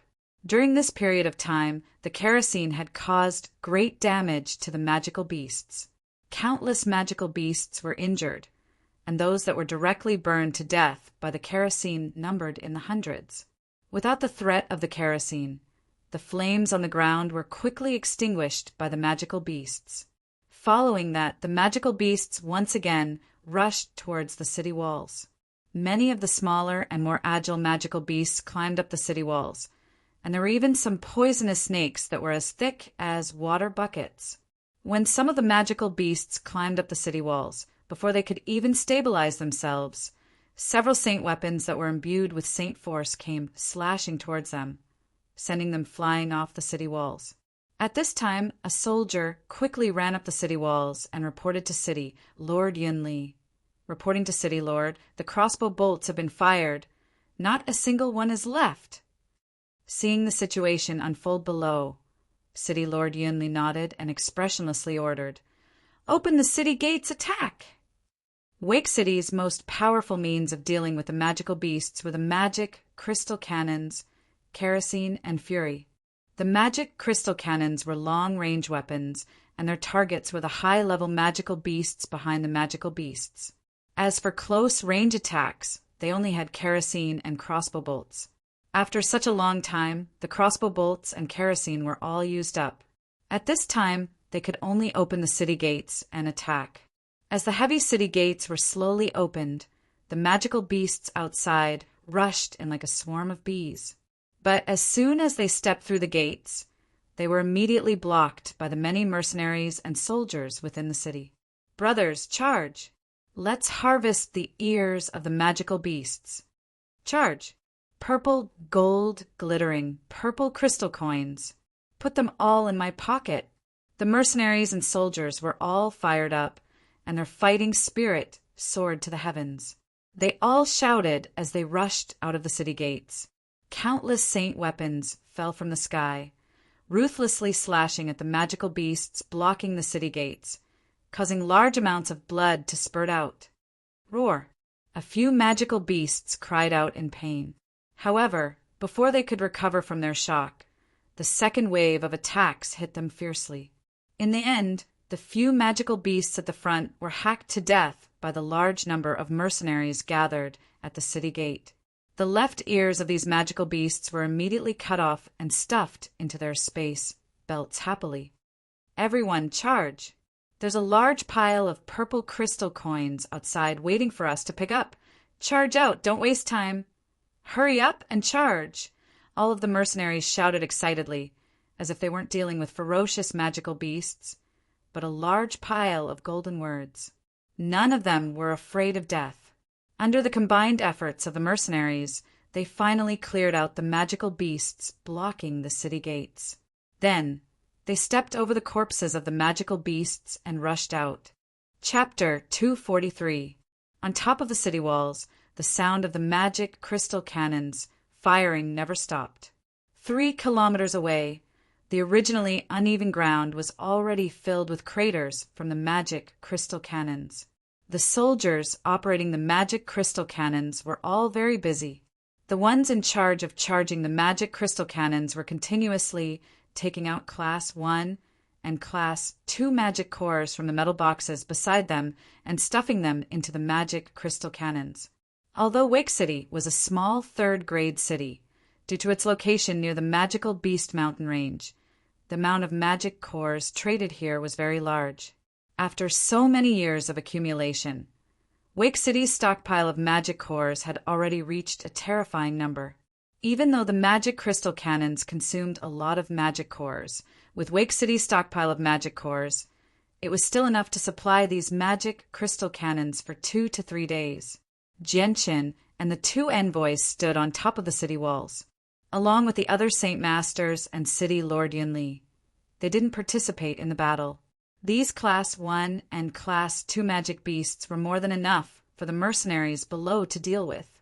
Their true opponents were the Class 4 magic beasts behind the magic crystal cannons. If they wasted their energy on these low-level magic beasts, then when the Class 4 magic beasts arrived, who would be able to defend against them? On top of the city walls, Genshin looked at the tens of thousands of magic beasts in the distance and sighed in his heart. He muttered, "There are really too many magic beasts." Hearing this, Katata nodded in agreement and said, "Although this is the first time I've come to help Wake City fend off a wave of magic beasts, I also feel that this wave of magic beasts is a bit too large. Look at the back. There are still a few hundred magic beasts that haven't moved. Based on their auras, they should be Class 4 magic beasts." Hearing this, Genshin looked over. Indeed, there were still a few hundred magic beasts quietly standing there. They didn't attack Wake City, but because they were too far away and Genshin wasn't as strong as Katata, he couldn't sense the strength of these magic beasts. Although a few hundred Class 4 magic beasts sounded unbelievable, Genshin believed that Katata wouldn't make such a joke. He sighed heavily and said in a low voice, "A few hundred Class 4 magic beasts are equivalent to a few hundred Saint Masters. Although our Wake City has gathered a few 100,000 people, the number of Saint Masters we have doesn't exceed 3 digits. There is no way we can fight against a few hundred Class 4 magic beasts. The only thing we can rely on now is the magic crystal cannons. With the 4 intermediate magic crystal cannons in Wake City, they should be able to deal some damage to the Class 4 magic beasts. Looking at the Class 4 magic crystal cannons, they should be about 8 kilometers away from here. This distance is just right within the range of the cannons," Katata said with a serious expression. He immediately called Yunli over and pointed at the magic beasts at the back. Yunli aimed all 4 intermediate-level magic crystal cannons at that position. There are Class 4 magic beasts there. Only the intermediate-level magic crystal cannons can deal damage to them. Every time we kill one, we will feel less pressure. Yes, Sir Envoy. Katada's words were like an order from a superior to Cloud 4 City, Lord Yunli. Without hesitation, Cloud 4 City, Lord Yunli directed the 4 intermediate magic crystal cannons to fire at the group of Class 4 magic beasts at the rear. Pum! The 4 cannons fired at the same time. 4 balls of unstable energy streaked across the sky like meteors and fiercely exploded in the middle of the group of Class 4 magic beasts. Fortunately, the group of magic beasts was just at the edge of the range of the cannons. When the 4 powerful cannons exploded in the middle of the group of Class 4 magic beasts, a large amount of soil was immediately blasted away. The powerful energy waves turned into a violent energy storm that wreaked havoc in all directions. Immediately, many of the Class 4 magic beasts were thrown far away. They flew a full 20 meters before crashing to the ground. Among them, many of the Class 4 magic beasts had their flesh ripped apart. Fresh blood and a small amount of green liquid flowed out of their bodies, dyeing their bodies red. The place where the cannons landed was covered by a large cloud of dust. It was impossible to see the exact number of casualties. Roar! The group of Class 4 magical beasts all had ferocious glints in their eyes, especially those that were injured. Their eyes flashed with a bloodthirsty glint as they stared furiously in the direction of the city walls. Immediately, a few Class 4 magical beasts charged towards the city gates that were a few kilometers away. Mid-level magic crystal cannons. Aim at that location and hit it hard. Don't stop. Yunli shouted from the top of the city wall. His face had never looked so serious before. He had heard from Katada that there were a terrifying number of Class 4 magic beasts. There were actually several hundred of them. Although Wake City had gathered many foreign mercenaries and some powerful mercenary groups, the number of great Saint Masters here was far from 3 digits.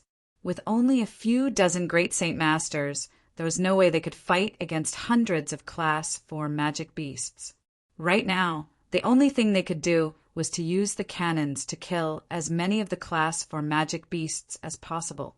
As the 4 magical crystal cannons shifted their targets, the Class 4 magical beasts at the very back that were originally unscathed suffered a great calamity.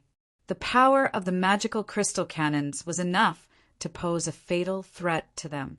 With every round of fire, several Class 4 magical beasts would lose their lives, and countless would be injured. A portion of the magic beasts immediately retreated far away, out of the range of the cannons. The rest of the magic beasts roared as they charged towards the city walls. They had clearly lost their minds after being hit by the intermediate magic crystal cannons. Covered in blood, they charged forward. Even if they met their own kind, they would directly knock them away.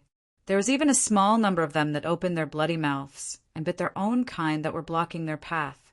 At this moment, the ferocity and savagery that had been suppressed by the appearance of the Class 5 magic beasts was completely unleashed.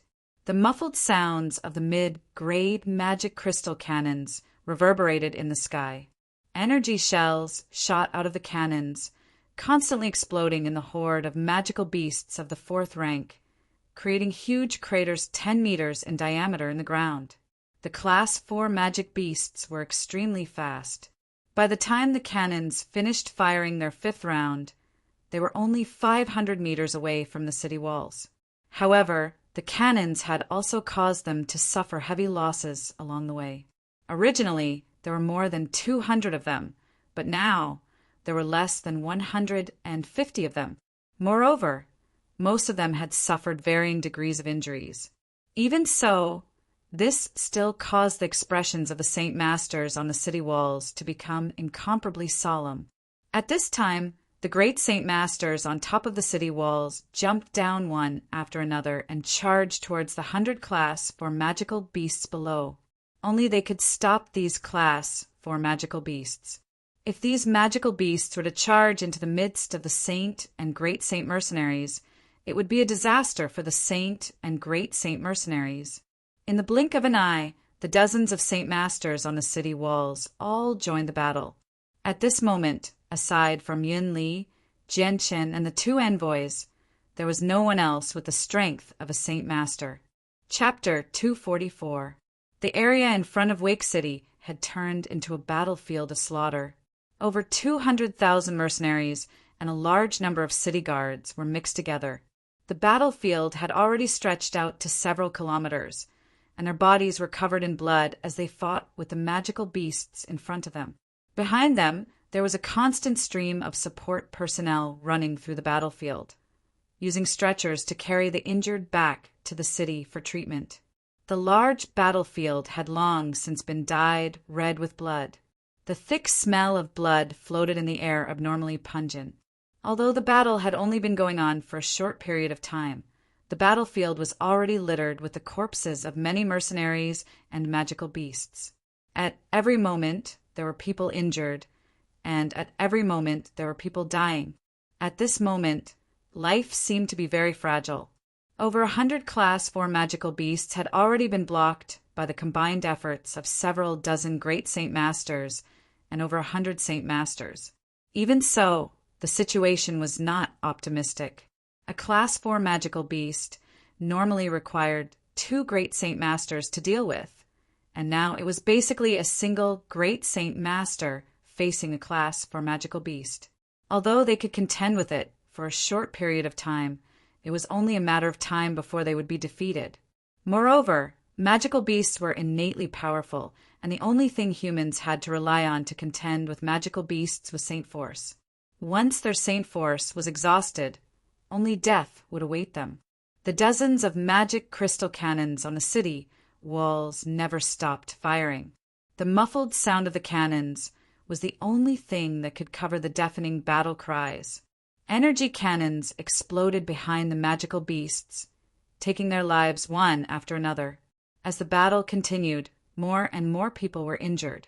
There was an endless stream of injured people being carried into the city on stretchers, each of them crying out in pain. Many of them had lost an arm or a leg. As they retreated, the number of people fighting the magical beasts outside the city quickly decreased. The pressure on everyone was increasing. If this continued, it was only a matter of time before Wake City was overrun by the magical beasts. On top of the city walls, City Lord Yin Li ran over to Jian Qin and the 2 envoys with a heavy expression. This time, there are too many magical beasts, especially the Class 4 magical beasts. Their numbers are actually several times that of our Saint Masters. At this rate, even if that Class 5 magical beast doesn't make a move, these Class 4 magical beasts will be able to flatten our Wake City.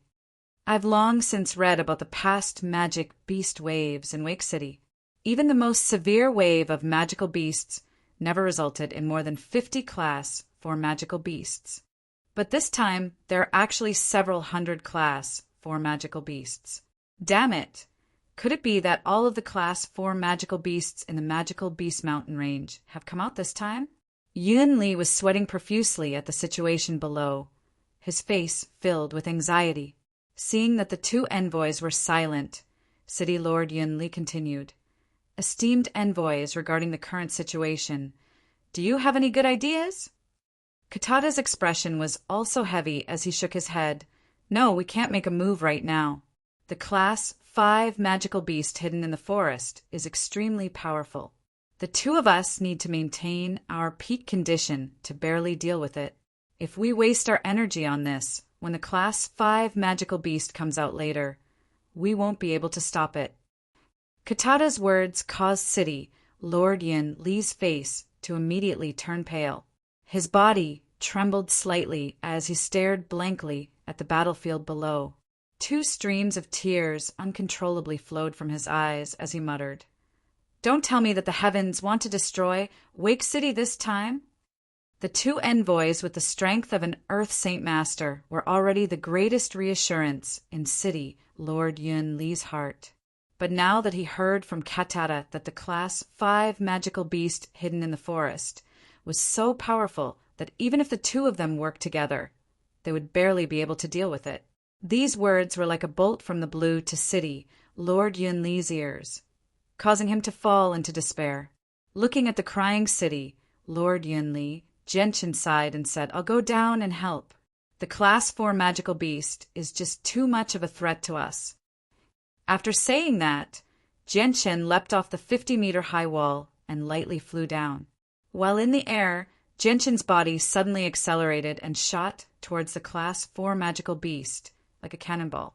At the same time, the silvery white light wind sword appeared in his right hand. The entire sword was wrapped in a hazy silvery white light, causing the light wind sword to appear even more mysterious. Duo Kong, who had just joined the Raging Flame Mercenaries, was currently dealing with a Class 4 magical beast by himself. The Class 4 magical beast he was facing was a 3-meter-long black cheetah. Its movements were extremely nimble, and its jumping ability was astonishing. Its front claws were constantly brandishing, and its sharp claws, which were as hard as fine iron, constantly swiped at Duo Kong. Coupled with the attacks from its bloody mouth, which emitted a foul stench, Duo Kong was almost injured several times. The black cheetah's red eyes stared fiercely at Duo Kong, as if Duo Kong was already its prey. With a low roar, its body left a blurry afterimage in the air as it pounced towards Duo Kong like lightning. Its sharp claws flashed with a cold light as they tore through the air towards Duo Kang's chest. Duo Kang's eyes flashed with a cold light as he swung his sword towards the black cheetah. When the sword and the cheetah's sharp claws collided, the sound of metal clashing rang out. The powerful force behind the clash forced Duo Kong to continuously retreat. Duo Kang's powerful attack did not cause any damage to the cheetah's claws. The cheetah's hind legs suddenly bounced off the ground and pounced towards Duo Kong again before he could regain control of his body. Duo Kang's new strength had not yet fully recovered, and he had not yet fully stabilized his body after being pushed back by the cheetah's attack. It was now difficult for him to launch an attack like before. Helpless, he could only use his sword to block the cheetah's claws. When the cheetah's claws came into contact with Duo Kang's holy weapon, its sharp claws immediately retracted, firmly holding Duo Kang's holy weapon in place. It opened its bloody mouth and bit towards Duo Kang's head, emitting a bloody stench. With his holy weapon locked, Duo Kang's movements were greatly hindered. Looking at the cheetah's bloody mouth coming towards him, Duo Kang's expression changed drastically. He immediately tilted his head, his cheek almost touching the cheetah's head as he narrowly dodged the attack. Failing to bite, the cheetah let out a low roar and opened its bloody mouth to continue biting towards Duo Kang's head. Duo Kang's expression became extremely serious. This cheetah was unexpectedly cunning.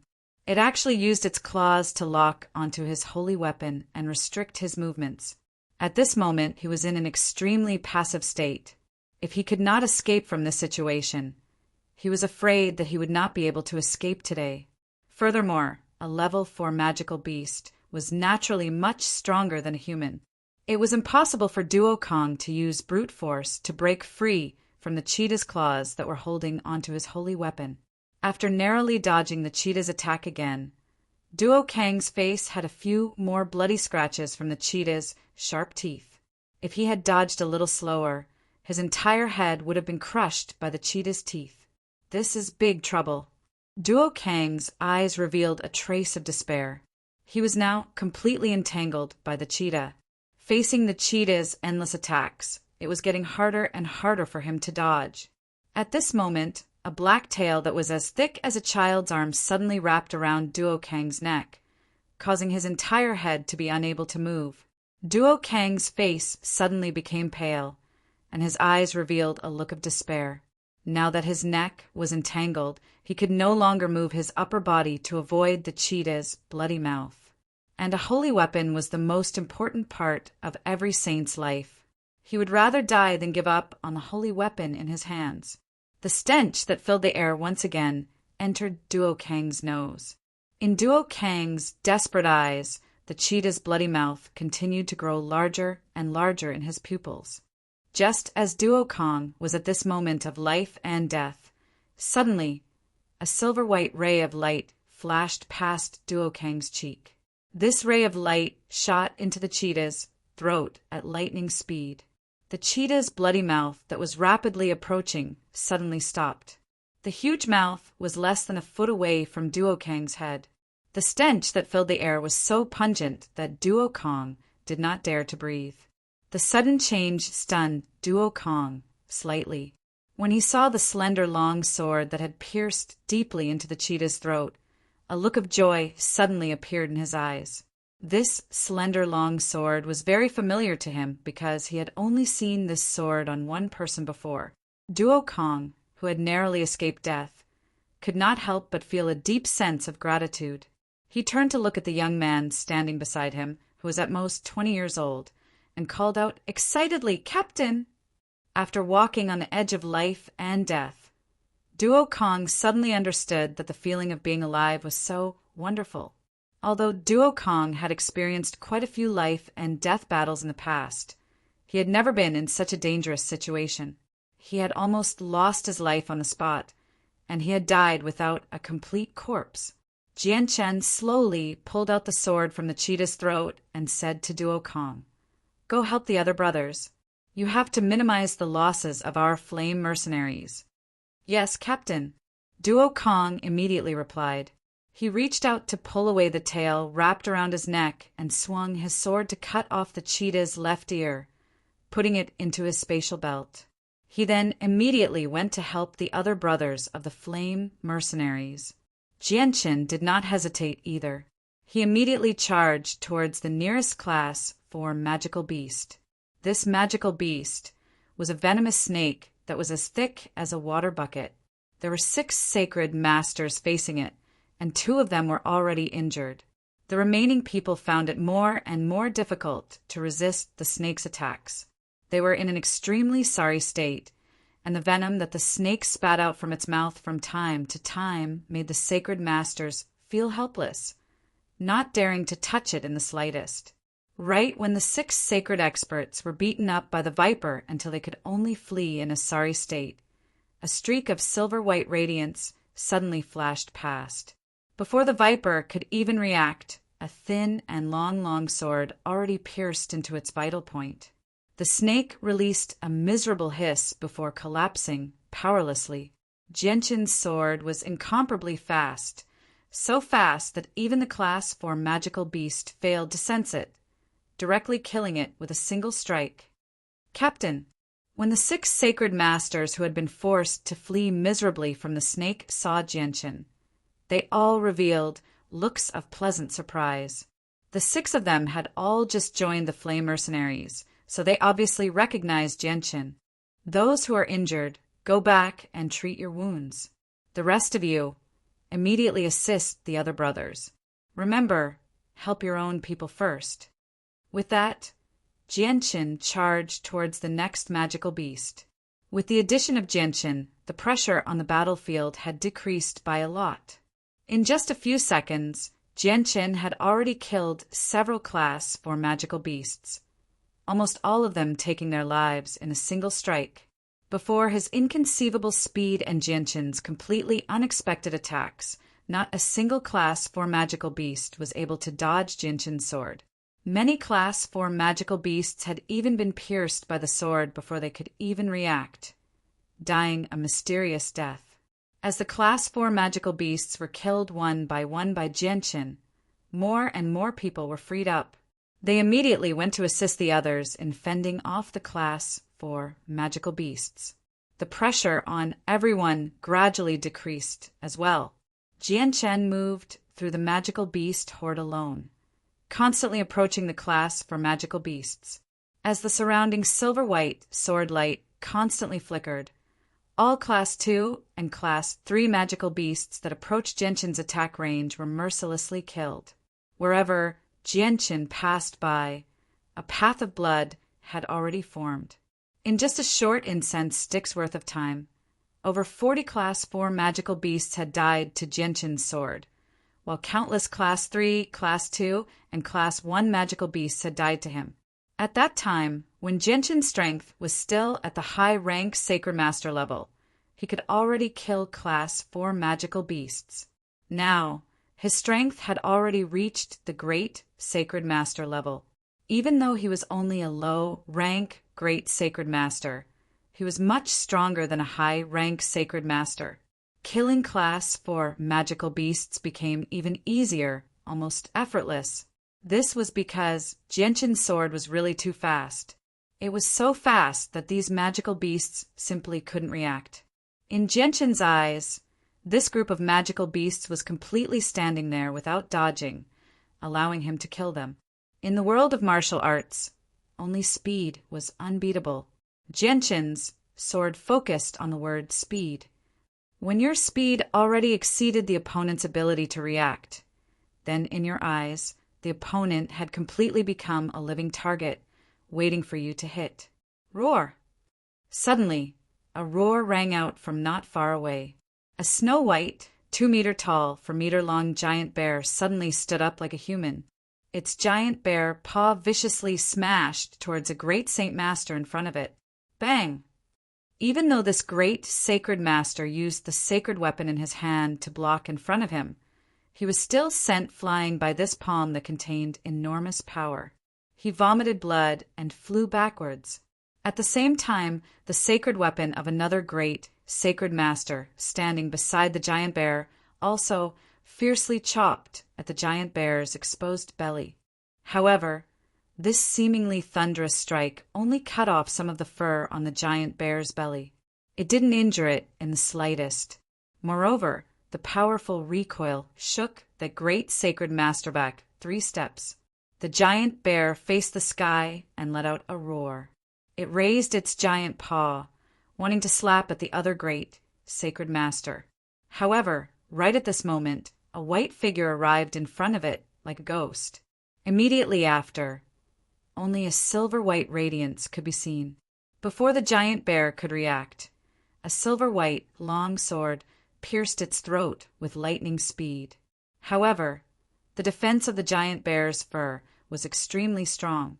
The long sword was only able to pierce half of the bear's body before it lost its strength.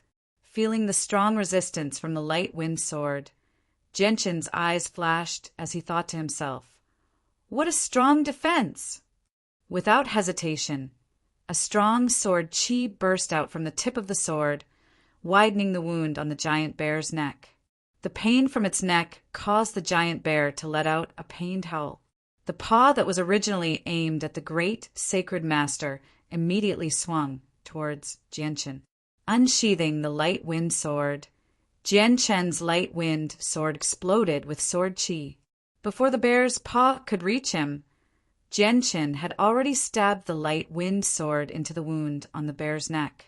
A strong resistance came from the light wind sword, but in the next moment the resistance disappeared. The light wind sword broke through the defense of the giant bear's fur and pierced deep into its throat. However, due to inertia, the giant bear's paw still maintained its original speed as it swung towards Genshin. Genshin's right hand gripped the hilt of the light wind sword tightly and quickly twisted it around the giant bear's neck. Then he pulled out the light wind sword and retreated, just in time to avoid the giant bear's paw. Genshin didn't care about the giant bear's condition and continued to rush towards the other class for magical beasts. He was very confident in his attacks. Just now, when he had pierced the giant bear's throat, the sword chi from the light wind sword had destroyed all of the organs in the bear's neck. With such a serious injury, there was no way the giant bear could have survived. Not long after Genshin left, the giant bear's body finally fell to the ground.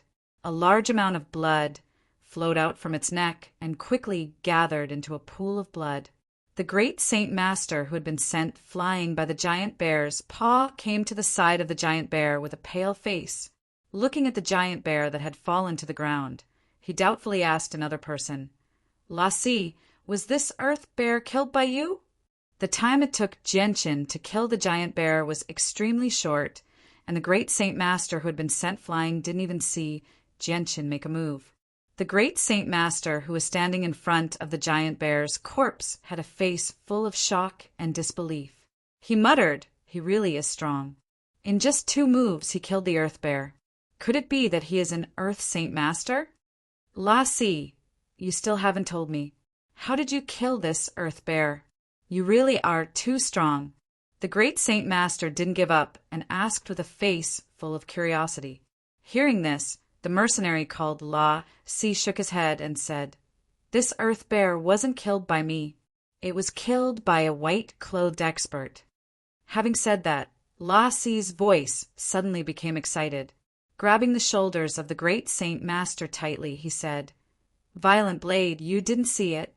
That person was really strong. He only stabbed out twice, and those 2 incomparably fast sword strikes easily killed the earth bear. The earth bear didn't even touch the corner of his clothes.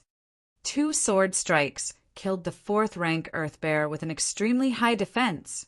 Hearing this, the great Saint Master called Violent Blade was shocked. He quickly asked, "Lassie, who is this person? Could it be that he is an Earth Saint Master?" "I think he is. He is wearing white clothes, but I don't recognize him," Lassie muttered. Hearing this, Violent Blade subconsciously looked around. Sure enough, he saw the white-clothed Genshin not far away. But at this moment, the light wind sword in his hand had already pierced the throat of a 4th rank magic beast. "It's actually him, on the city wall. This Genshin is really strong. He is actually much stronger than I expected. A 4th rank magic beast is actually so weak in his eyes. He easily killed it."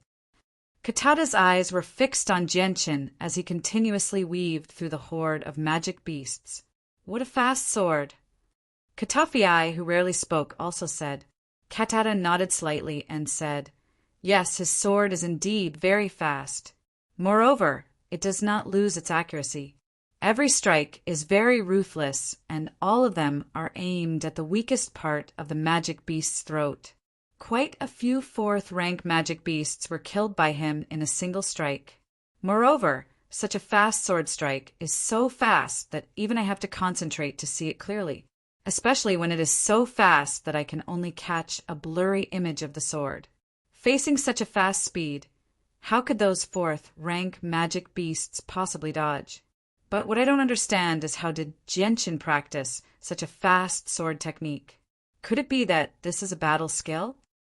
No, I can see that this is not a battle skill. Katafii said expressionlessly,